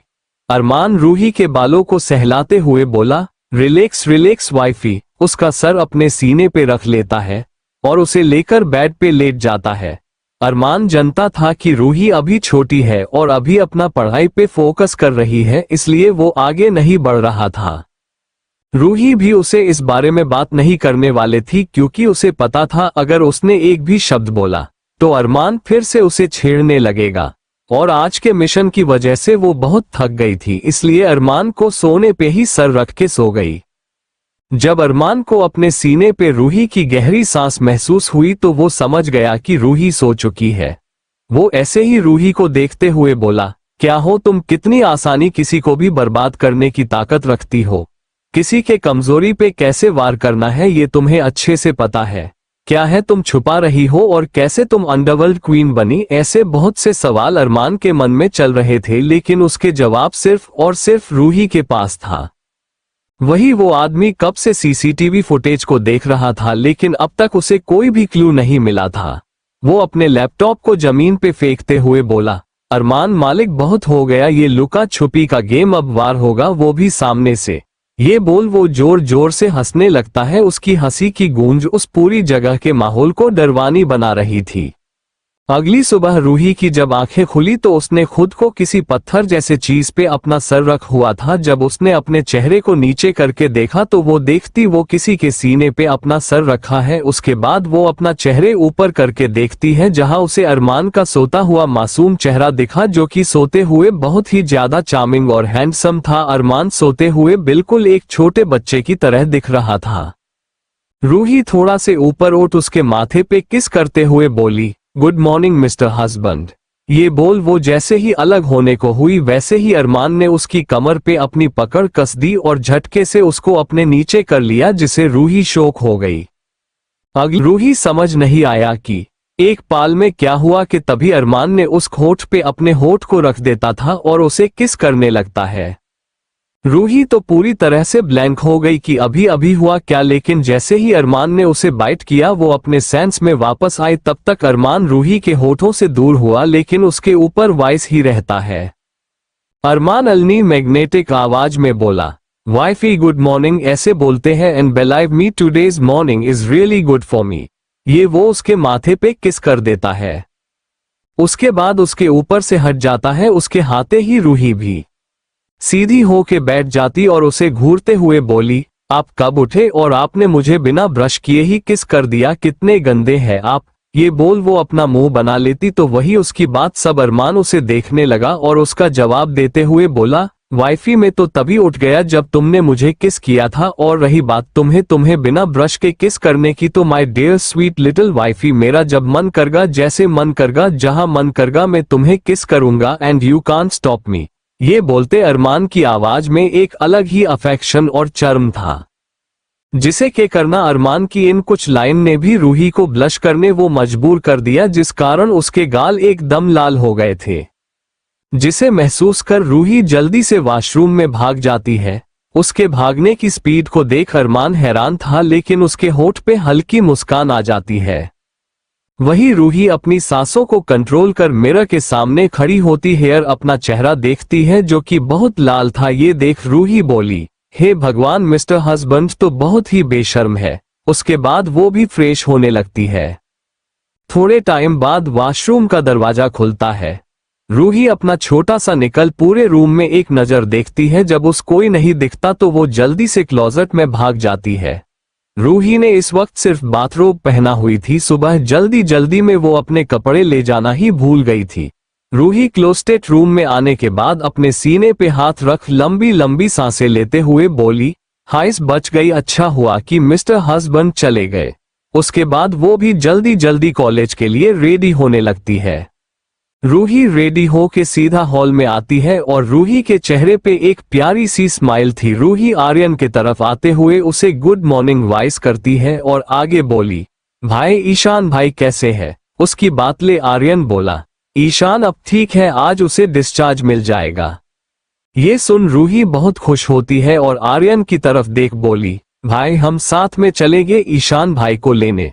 आर्यन रूही के बात पे हाँ में अपना सर हिला देता है तो वही सुनीता का मुंह बन जाता है। रूही जब से नीचे आई थी उसने नोटिस किया कि प्रिया एक तक कहीं देख रही है, तभी उसके कान में किसी आए जिसे सुन रूही चौंक कर अपने पीछे वाले सोफे पे देखती है जहां पे अरमान किन की तरह बैठा था। अरमान रूही की तरफ देख बोला, चलो अब तुम आ गई हो, हमें ब्रेकफास्ट करना चाहिए।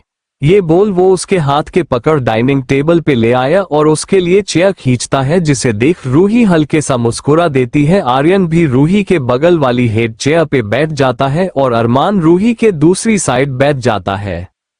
ये देख प्रिया का खून खोल रहा था, उसका दिल कर रहा था कि वो अभी के अभी रूही की जान ले ले, मगर वो ऐसा कुछ कर नहीं सकती थी। वो अपने हाथों की मुट्ठी बना लेती है और अरमान से 2-3 चेयर दूर होके बैठ जाती है, क्योंकि आर्यन को नहीं पसंद था कि कोई भी उन लोग के आसपास भी बैठे, इसलिए प्रेम जी भी आर्यन से दूसरी तरफ वाले हेड चेयर पे बैठे थे। प्रेम जी कुछ दिन के लिए बिजनेस ट्रिप पे गए हुए थे। आर्यन और अरमान दोनों ही बारी बारी रूही को कुछ न कुछ सर्व कर रहे थे। रूही आर्यन की तरफ देख बोली, भाई नेक्स्ट वीक हमारे कॉलेज में फ्रेशर है और मैं इसके लिए कुछ ज्यादा ही एक्साइटेड हूँ, क्योंकि मैं और मुस्कान ने डांस प्रोग्राम में हिस्सा किया है। रूही के मुंह से मुस्कान का नाम सुन उसे पार्टी वाले दिन की याद आ जाती है जब मुस्कान रूही के बर्थडे पार्टी में आई थी। यह सोच उसके चेहरे पे हल्की सी मुस्कान आ जाती है। अरे भाई इस चक्कर में ये भी भूल गई मुझे कॉलेज जाना है। ये बोल वो उठ के जाने लगती है, तभी अरमान बोला, रुको मैं तुम्हें कॉलेज ड्रॉप कर दूंगा। उसकी बात सुन रूह अपना सर है हिला देती है और अपना बैग लेने कमरे में चली जाती है। रूही अपन बैग लेकर नीचे आती है और अरमान के साथ निकल जाती है। वही प्रिया बस उसका मुंह देख रहे जाती है, लेकिन फिर कुछ सोचकर उसके चेहरे ले एक डेविल स्माइल आ जाती है, क्योंकि आर्यन की नजर से नहीं छुपी थी। आर्यन किसी को कुछ मैसेज कर देता है और वो भी घर से बाहर निकल जाता है। वही कार में अरमान रूही की तरफ देख बोला, वाइफी लड़कों से दूर रहना और अगर कोई भी परेशानी हो तो मुझे कॉल करना, और हाँ सिर्फ और सिर्फ अपनी पढ़ाई पे फोकस करना। अगर मैं तुम्हें किसी भी लड़के के देखा तो पनिशमेंट ले लिए रेडी रहना। उसकी बातों से रूही को ऐसा फील हो रहा था जैसे वो पहली बार कॉलेज जा रही है। रूही अरमान की तरफ देख बोली, मिस्टर हस्बैंड में कोई छोटी बच्ची नहीं हूँ जो आप मुझे ऐसे इंस्ट्रक्शन दे रहे हैं, और हाँ आज मुझे लेने आने की जरूरत नहीं है क्योंकि मुझे डांस प्रैक्टिस भी करना है। इसी के साथ वो लोग कॉलेज पहुंच जाता है। रूही एक नजर बाहर की तरफ देखती है, उसके बाद अरमान के गाल पे एक बेबी किस कर उसे दूर हो जाती है। लेकिन इस किस से अरमान के चेहरे पे एक हल्की मुस्कान आ जाती है और वो कार का डोर ओपन करता है।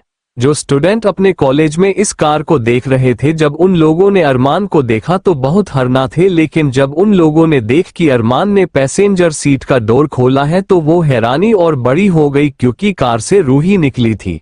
वही दो लोग ऐसे थे जिन्हें रूही और अरमान को देख गुस्से से पागल हो रहे थे। ये लोग कोई और नहीं सानिया और सूरज थे। जहां सानिया गुस्से और नफरत के साथ रूही को देख रही थी तो वही सूरज भी अरमान को देख रहा था। उसका दिल कर रहा था कि वो रूही को अभी के अभी अरमान से अलग कर दे, लेकिन वो ऐसा कुछ नहीं कर सकता था क्योंकि हर कोई अरमान के बारे में जानता था एक वो कितना क्रूएल है। उसे ये बर्दाश्त नहीं कि कोई भी पर्सनल और प्रोफेशनल लाइफ में इंटरफेयर करे। अगर कोई ऐसा करने की कोशिश भी करता तो अरमान उसको ऐसे गायब करता था जैसे वो इस दुनिया में एग्जिस्ट ही नहीं करते थे। वही अरमान की नजर जब सूरज पे गई तो उसकी आंखों में गुस्सा झलकने लगा था, क्योंकि सूरज की नजर इस वक्त रूही पे ही थी। उसकी आंखों में कुछ तो अलग था जिसे शायद अरमान समझ चुका था। लेकिन फिर वो कुछ रिएक्ट नहीं करता। रूही के फोरहेड पे किस वो वहां से निकल जाता है। उसकी इस हरकत से रूही के चेहरे पे हल्की लालिमा आ जाती है। फिर वो भी अपनी क्लास की तरफ चली जाती है।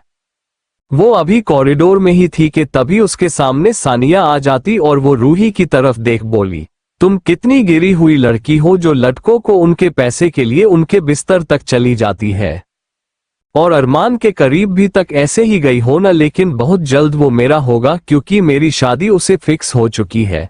उसकी बात पे रूही कोल्डली हंसते हुए बोली, लगता है तुम्हारा मन उसके छोटे भाई से भरा नहीं है जो तुम मेरे बॉयफ्रेंड पे नजर है।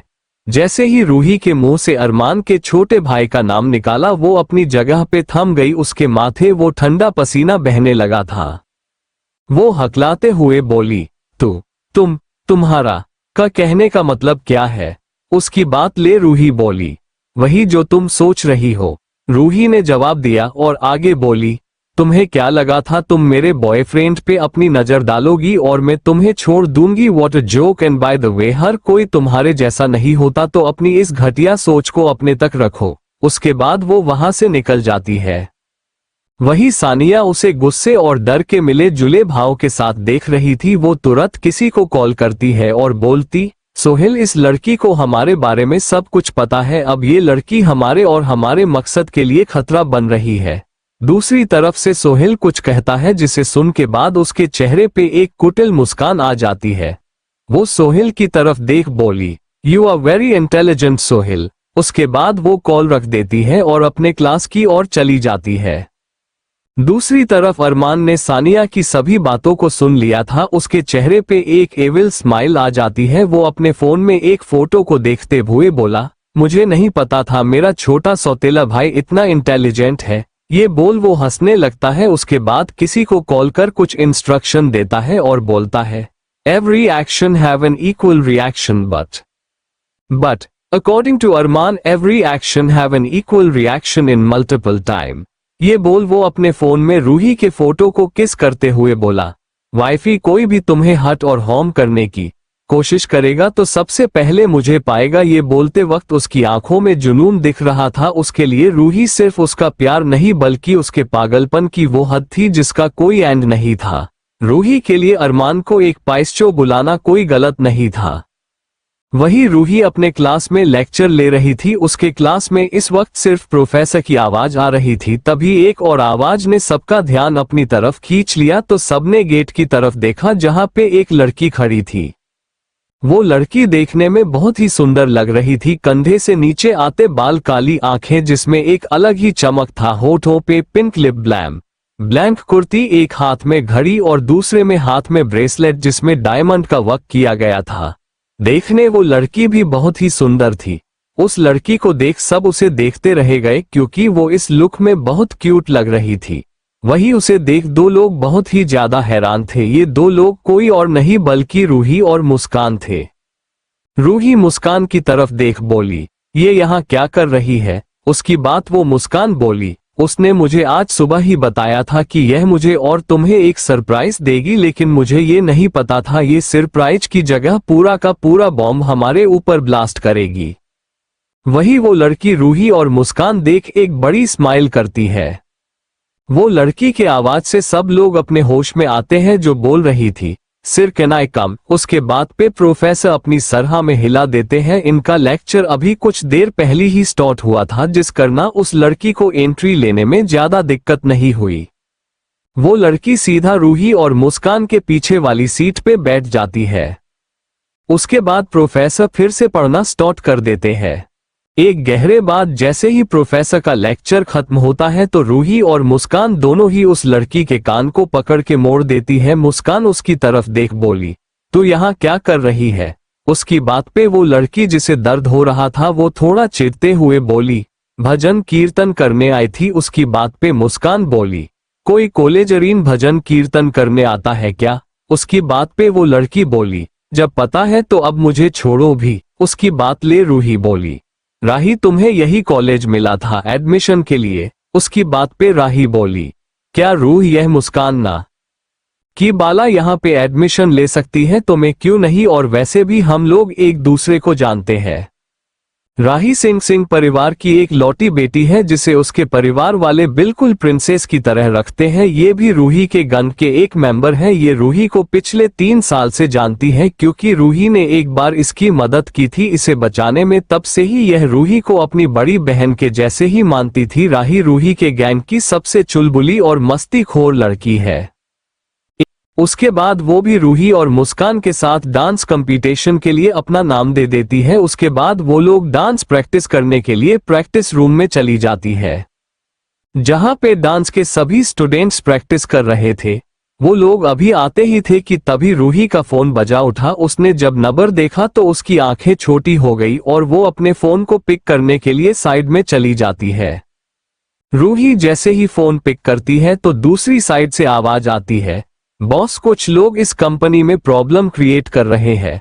उसकी बात पे रूही की आंखें एकदम सर्द हो जाती है और वो सिर्फ 2 शब्द में जवाब देती है, आती हूँ, और फोन कट कर मुस्कान और राही के पास आती है और उन्हें सब बात देती है और वहां से बाहर की तरफ चली जाती है।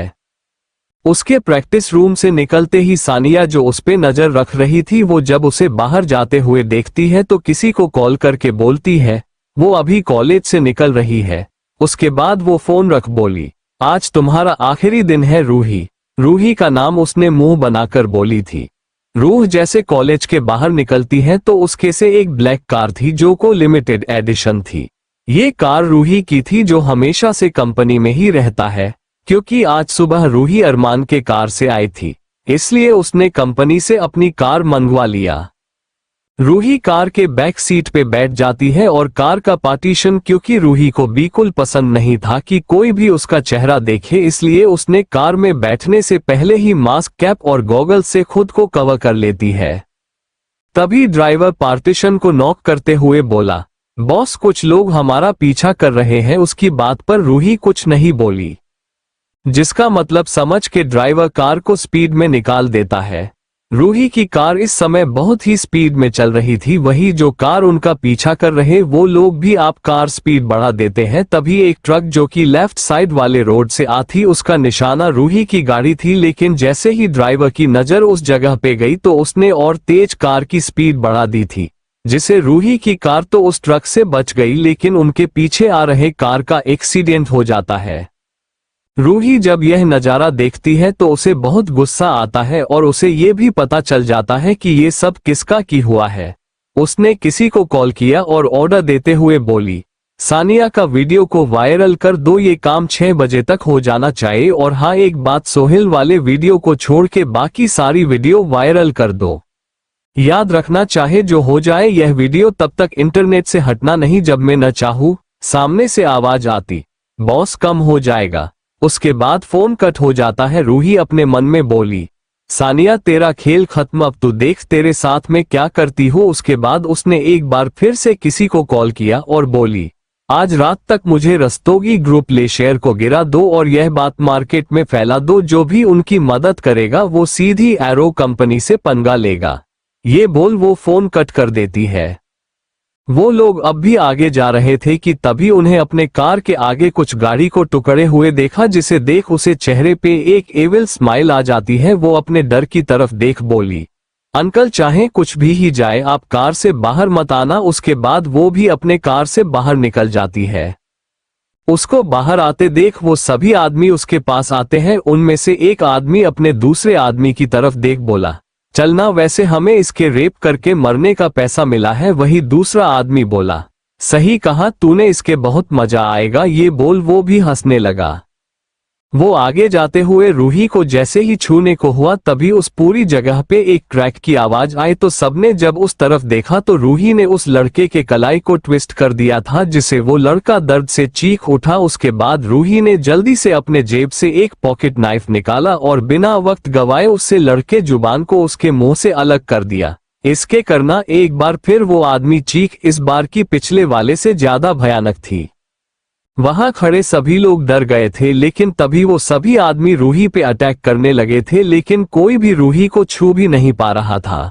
रूही की फाइटिंग स्किल और उसके फास्ट रिएक्शन देख वो सभी हैरान थे। उन्हें समझ ही नहीं आ रहा कि एक लड़की में इतनी ताकत कहां से आई है, क्योंकि रूही उनके है वार का मुंह तोड़ जवाब दे रही थी। तभी वहां पे कहीं से कुछ गार्ड्स ने आके उन आदमी को संभाल लेते हैं। रूही उनकी तरफ एक नजर देखती है, फिर वहां से निकल जाती है। थोड़े टाइम रूही की कार एक 80 मंजिला बिल्डिंग के सामने आके कार रुकती है। रूही अपने चेहरे पे मास्क लगाए है उस कंपनी में चली जाती है। इस समय रूही के चेहरे पे कोई भी भाव नहीं था, उसकी आंखें सर्द और ऑरा बॉसी था। जो भी उसे देखता अपने आप ही खड़े होने पे मजबूर हो जाता था। तभी रूही के पास एक लड़का आता है। बॉस में ने सभी डिजाइनिंग डिपार्टमेंट के लोग को बुला लिया है। उनमें से कोई है जिसने हमारे डिजाइन को चुरा के हमारी रिवाल कंपनी को से दिया है। उसकी बात पे रूही कुछ नहीं बोलती, बस वहां से सीधा मीटिंग रूम चली जाती है, जहां ले पहले ही से लोग बैठे हुए थे। जैसे ही उन लोग ने डोर ओपन होने की आवाज आती है, जहां पे रूही का असिस्टेंट राज खड़ा था और वो मीटिंग रूम में सभी तरफ देखते हुए बोला, बॉस आ गई है। तभी केबिन में रूही आती है। रूही को देखते हैं वहां पे मौजूद सभी लोग के माथे से ठंडा पसीना आने लगा था। वहां पे किसी को समझ नहीं आता है था कि रूही में ऐसा क्या है, तो उसका प्रेजेंस से लोग अपने आप ही उसके रिस्पेक्ट में खड़े हो जाते हैं। रूही मीटिंग रूम आते हैं, क्वीन साइज चेयर पे बैठ जाती है। उसके बैठ ही वो एक नजर सबको देखता है, उसके बाद सबको बैठने का इशारा करती है। एक सवाल और जिनसे भी किया है वो सीधे से सामने आ जाना, तो शायद मैं तुम्हें माफ कर दूंगी, लेकिन अगर मैंने पकड़ा तो याद रखना उसकी सजा बहुत है दर्दनाक होगी। उसकी बातें सुन सब लोग के अंदर तक डर से भर जाते हैं। रूही अपने कोल्ड आवाज में बोली, किसने हमारी डिजिंग को चुरा है, और जिसने भी यह काम किया वो सीधे से मेरे सामने आ जाए। लेकिन कोई भी उसके सामने नहीं आते हैं। फाइन, अब मुझे ही ढूंढना होगा। ये बोल वो अपने चेयर से खड़ी हो मीटिंग रूम से बाहर चली जाती है। वहां पे बैठे दो लोग के चेहरे पे एक शातिर स्माइल आ जाती है, लेकिन उन लोग को कोई देखे उसे पहले ही वो दोनों आप मुस्कुराहट को छुपा लेते हैं। वही रूही अपने केबिन में आती है और उसके पीछे पीछे राज भी आता है। राज रूही की तरफ देख बोला, बॉस अब क्या करेंगे, क्योंकि इन लोग ने तो सीसीटीवी को भी बंद किया था, जिससे के कारण कैमरे में कुछ भी रिकॉर्ड नहीं हुआ है। उसकी बात पे रूही ने डेविल स्माइल के साथ बोली, बस देखते जाओ जिसने भी यह किया है उसके साथ साथ कैसे मैं उस कंपनी को बर्बाद करती हूँ जिसने ये काम करवाया है। रूही की बात सुन राज क्यूरियस होते हुए बोला, बॉस आप क्या करने वाली है। रूही ने डेविल स्माइल के साथ बोली, जस्ट वेट एंड वॉच। उसके बाद वो राज को केबिन से बाहर भेज देती है। रूही जल्दी से अपना लैपटॉप ओपन कर उसमें एक एप्लीकेशन को चालू करती है, जिसमें उसके ऑफिस में कुछ सीक्रेट कैमरा लगा हुआ। ये सिचुएशन रूही ने अपने पिछले जन्म में भी फेस किया था और उसे ये भी पता था कि यह सब करने वाला कौन है, लेकिन पिछले जन्म में रूही ने सिर्फ इन लोग को सजा दी थी जिसने डिजाइन को चोरी किया था। लेकिन इस बार वो उसे कंपनी को पूरी तरह से दिवालिया कर देगी, ताकि अगली बार कोई भी कंपनी रूही के कंपनी के साथ ऐसा कुछ करने से पहले 100 बार सोच ले। रूही को अब यह अच्छे से जानती थी कि कुछ लोग को उनकी रेपुटेशन के साथ साथ लग्जरी लाइफ भी बहुत अच्छी लगती थी, इसलिए वो अब ये कदम उठाकर उस कंपनी को बर्बाद कर ये एग्जाम्पल सेट करेगी कि कोई भी अगर उसके कंपनी से किसी भी तरह का चीटिंग या फिर कोई भी गलत करने की कोशिश करेगा तो रूही उससे एक झटके में उसकी दुनिया पलट देगी। रूह ने अपने लैपटॉप पे जल्दी जल्दी कुछ टाइप किए। उसकी टाइपिंग स्पीड बहुत ही तेज थी। रूही की उंगली उस पे बहुत ही स्मूथली चल रही थी। कुछ देर बाद रूही के लैपटॉप स्क्रीन पे एक वीडियो चलने लगा, जिसमें दो आदमी डिजाइनर हेड के ऑफिस में से कुछ डिजाइन को लेकर जा रहे थे। तभी उनमें से एक का फोन बजा, जिसे देख रूही के चेहरे पे एक डेविल स्माइल आ गई। रूही ने अपने पूरे कंपनी में सीक्रेट कैमरा इंस्टॉल करवाया था, जिसे के बारे में किसी को कुछ पता नहीं था। रूही ने जल्दी से अपने लैपटॉप पर कुछ करने लगी। उसके स्क्रीन पे इस वक्त बहुत से कोडिंग दिखाई दे रहा था। वहीं दूसरी तरफ वो आदमी अपने फोन पे किसी से बात कर रहा था। जब उसने देखा कि उसका वाईफाई बंद है तो वो सबसे पहले अपने वाईफाई को ऑन करता है, जिसे कारण रूही ने इजीली उसके फोन को हैक कर लिए था। रूही ने उसके फोन से सभी इंपॉर्टेंट चीज कॉपी कर ली। इसी के साथ उसने उसके फोन जो हैक करके सभी इंफॉर्मेशन कॉपी किया और उसके फोन को फिर से नॉर्मल कर दी। रूहान प्रूफ को चेक कर, लेकिन तभी रूही की नजर एक वीडियो पे गई। रूही ने जब उसे वीडियो को देखा था उसकी आंखें गुस्से से लाल हो गई। रूही ने गुस्से अपने दांत पिस लिया। रूही ने तुरंत ही अपने असिस्टेंट को बुलाया और उसे ऑर्डर देते हुए बोली, जाओ और रोहित और मोहित को लेकर आओ। उसकी बात पे राज ने आओ ना सिर हिला दिया और केबिन से बाहर चला जाता है। करीब 5 मिनट बाद रूही के सामने मोहित और रोहित खड़े थे। उनके चेहरे पे बहुत ही घमंड था। उन्हें अभी ऐसा ही लग रहा था जैसे उनके बारे में रूही को कुछ पता नहीं चलेगा। रूह उनका चेहरे के देख समझ गई थी कि यह दोनों को खुद पर बहुत ही कॉन्फिडेंस है, लेकिन रूही को ऐसे ही लोग पे वार करने में मजा आता था जो उसे अंडर एस्टाइम करते थे। रोहित रूही की तरफ देख बोला, बॉस अपने ने हमें ये क्यों बुलाया है? उसकी बात से एरोगेंस साफ झलक रही थी। रूही ने उनकी तरफ देख फिर उसने रोहित से पूछा, रिवाल कंपनी से किया पैसा लिया है तुम लोग ने हमारे डिजाइन उनको देने के बदले में?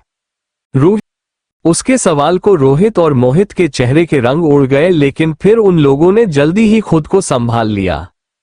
रोहित ने रूही की तरफ देखा फिर जल्दी ही अपने घबराहट को छुपाते हुए बोला, बॉस यह आप क्या बोल रही है? हम लोग इस कंपनी में पिछले 4 साल से है काम कर रहे, हमें आपसे ऐसी उम्मीद नहीं थी। उसके इतना कहते ही रूही ने उनके सामने अपने लैपटॉप में उस फुटेज को चलाकर दिखा दिया जिसमें वो दोनों लंच टाइम में डिजाइनिंग हेड के केबिन में जाते हैं और वहां से डिजाइन को चोरी किया था। फिर दोनों ने एक दूसरे को हाइफी देते हुए बोले, अब देखते उस तीखी मिर्ची को कैसे इस कंपनी के सीईओ की चेयर को बचाती है। ये कंपनी भले ही रूही की थी, वो इस कंपनी के फाउंडर थी, जिसे कारण उसने अपने कंपनी में सबको पता था कि फाउंडर को किसी के सामने आना पसंद नहीं है, इसलिए वो कंपनी के सीईओ को अपॉइंट कर रहे हैं। लेकिन ये बात किसी को पता नहीं था कि रूही ही इस कंपनी की मालिक है। रूही ने उन दोनों के चेहरे को रंग को उड़ता देख उसने एक डेविल स्माइल के साथ बोली, अब तुम लोग अपना मुंह खोला कि तुमने ये सब क्यों किया। उसकी बात पे रोहित और मोहित जल्दी से उसके पैर में गिर गए, लेकिन जैसे ही उन लोग ने उसके पैर को पकड़ने को हुए रूही 2 कदम पीछे हो गई, जिसे उनके चेहरे पे गुस्सा आ गया। लेकिन फिर भी वो लोग अपना सर झुका के बोले, बॉस प्लीज हम माफ कर दो, हम लालच में आ गए थे। वो लोग आगे कुछ बोलते उसे पहले ही एक बार फिर केबिन का डोर ओपन हुआ। इस बार राज ने कुछ लड़कियों को केबिन लेके आता था। उन्हें देख तो अब रोहित और मोहित के पसीने छूट गए थे। डर से दोनों के चेहरे पीला पड़ गया। उनके एक्सप्रेशंस देख के ऐसा लग रहा था जैसे उनके शरीर में खून ही ना बचा हो। वो लोग रूही की तरफ देखने लगे जिसके चेहरे पे इन लोग को एक डेविल स्माइल थी। अब उन दोनों को सच में डर लग रहा था। रूही रोहित और मोहित की तरफ देख बोली, कैसे लगा मेरा सरप्राइज? उसके बाद उसने राज को कुछ इशारा किया जिसे समझ राज उन लड़की की तरफ देख बोला, तुम लोगों डरने की जरूरत नहीं है, इन दोनों को बॉस हैंडल कर लेंगी, लेकिन उसे पहले बॉस चाहती है कि तुम लोग इन्हें अपने तरीके से पनिश करो ताकि आगे से कभी भी ये किसी सर के साथ ऐसा ना करे। उन लड़कियों ने रूही की तरफ देखा। उसके बाद किसी ने अपनी सैंडल और किसी ने बेल्ट से रोहित और मोहित को मरते हुए केबिन से बाहर की ले जाने लगी। उनमें से एक लड़की उसको मरते हुए बोली, तुम दोनों की वजह से हमसे हमारा सब कुछ छीन गया। तभी दूसरी लड़की बोली, बहुत शौक है न तुम लोगों लड़कियों को ड्रग्स देकर उनका एमएमएस बनके ब्लैकमेल करने का। वही पूरी ऑफिस स्टाफ ये सब देख रही थी। वो लोग बहुत ही हैरान थे। बात ये थी कि जब रूही ने रोहित का फोन हैक किया था तब उसने रोहित के सभी डाटा कॉपी कर लिए था, और जब उसने उसे कॉपी को डाटा को चेक किया तो उसकी नजर उस वीडियो पे चली गई जिसमें रोहित और मोहित दोनों ही लड़कियों के साथ गलत कर रहे थे और फिर उन्हें ब्लैकमेल, ऐसे बहुत से वीडियो उसमें थी, जिसे देख रूही को बहुत गुस्सा आ रहा था क्योंकि उसके फोन में जितने भी वीडियो थे उनमें से कोई उसके ऑफिस के थे तो कोई बाहर के थे। इसलिए उसने उन लड़कियों को यह उन्हें पनिशमेंट देने के लिए बुलाया था। रूही ने एक रौबदार आवाज में बोली, स्टॉप। उसके स्टॉप बोलते ही सभी लड़कियां रुक गई तो कुछ गार्ड्स ने आगे आके रोहित और मोहित को उठा लिया और उन्हें अपने साथ ले गए। उसके बाद उन लड़कियों ने रूही की तरफ देखा। तभी एक लड़की आगे आते हुए, थैंक यू बॉस हमारा सपोर्ट करने लिए। जब से हमारे साथ यह घटना हुई थी तब से हमारे मॉम और डैड ने हमसे मुंह मोड़ लिया था, उन्हें हम ही गलत लग रहे थे। उन्हें लग रहा कि यह सब जो कुछ भी हमारे साथ हुआ है ये सब में हरा भी बराबर हाथ है। तभी दूसरी लड़की बोली, बॉस हमने तो पुलिस में कंप्लेन करने की भी सोची तो हमारे पेरेंट्स को हमसे ज्यादा अपनी इज्जत को पड़ी थी, लाश बनके रह गए। ऐसे सबने कुछ न कुछ बोला रहे थे, तभी एक आगे आते हुए बोली, बॉस आपने हमने हमें समझा और हमारा सपोर्ट भी किया, इसलिए आज से हम आपके साथ पूरे होनेस्टी और मेहनत के साथ काम करेंगे ताकि हम आपको कभी भी अकेले नहीं छोड़ेंगे, हमेशा आपके साथ रहेंगे। ये बोल वो लड़की एक फिर रूही को थैंक यू बोल रही थी। उन लड़कियों को बात सुन रूही ने अपना सर हिलाया और बोली, मुझे खुशी है कि तुमने हार नहीं मानी, वरना कुछ लोग तो उस सो कॉल्ड समाज को अपने लाइफ में इतनी इम्पोर्टेंस देने लगते हैं जैसे कि वो लोग उनका राशन का खर्चा चला रहे हो।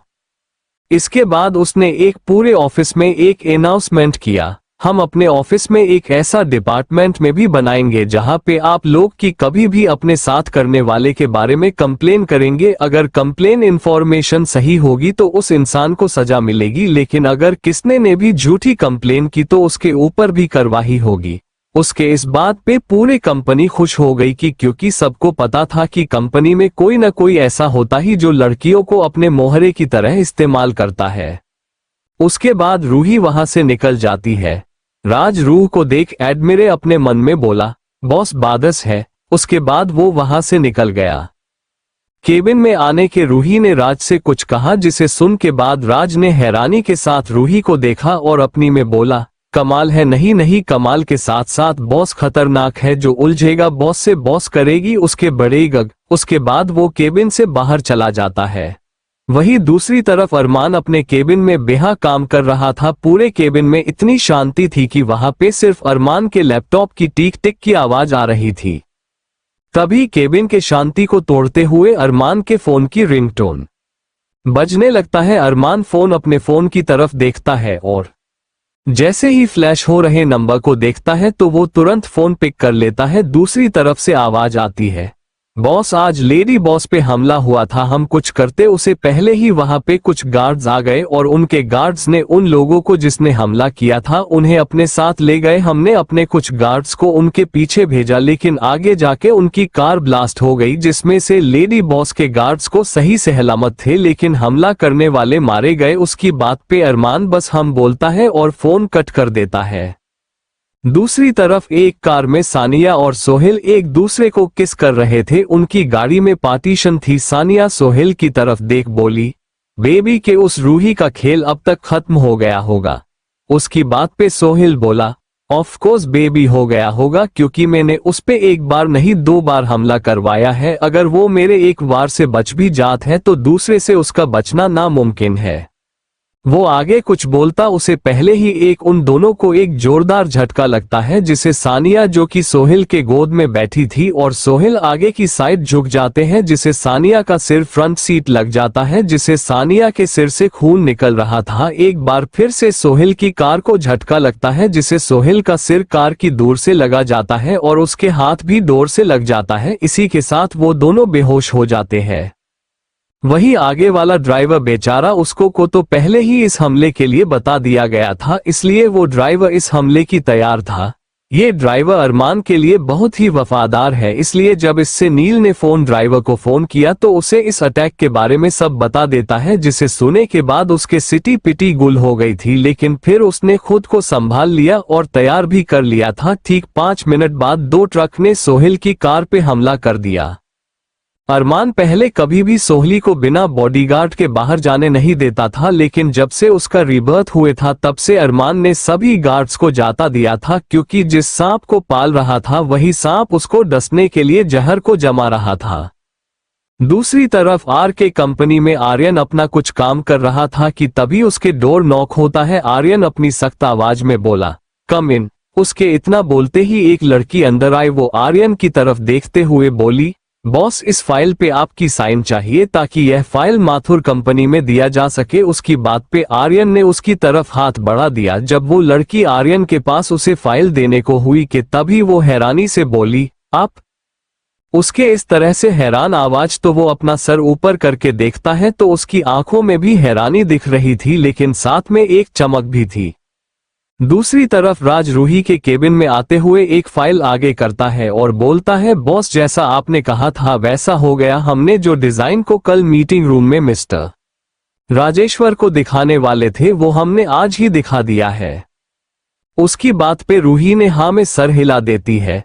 उसके बाद रूही अपने लैपटॉप पे कुछ करने लगती है। थोड़े ही टाइम में एक न्यूज पे कुछ वीडियो वायरल होने लगती है जिसने रूही ने उन प्रूफ को अपलोड किया था जिसे रोहित और मोहित ने चुराया था।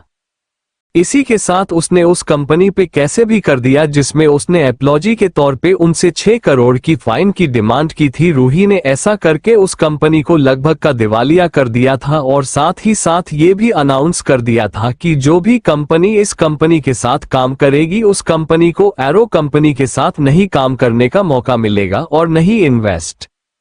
क्योंकि रूही की कंपनी कोई छोटी मोटी कंपनी नहीं थी। रूही ने इस कंपनी को तब शुरू किया था जब वो 18 साल की थी। रूही ने इस कंपनी को अपनी मेहनत से बनाया था। आज के समय में रूही की इस कंपनी का टर्नओवर 1500 करोड़ का था। किसी को नहीं पता था कि यह कंपनी रूही की है। रूही ने उस कंपनी की सभी तरीके से हवाया उड़ा दी थी।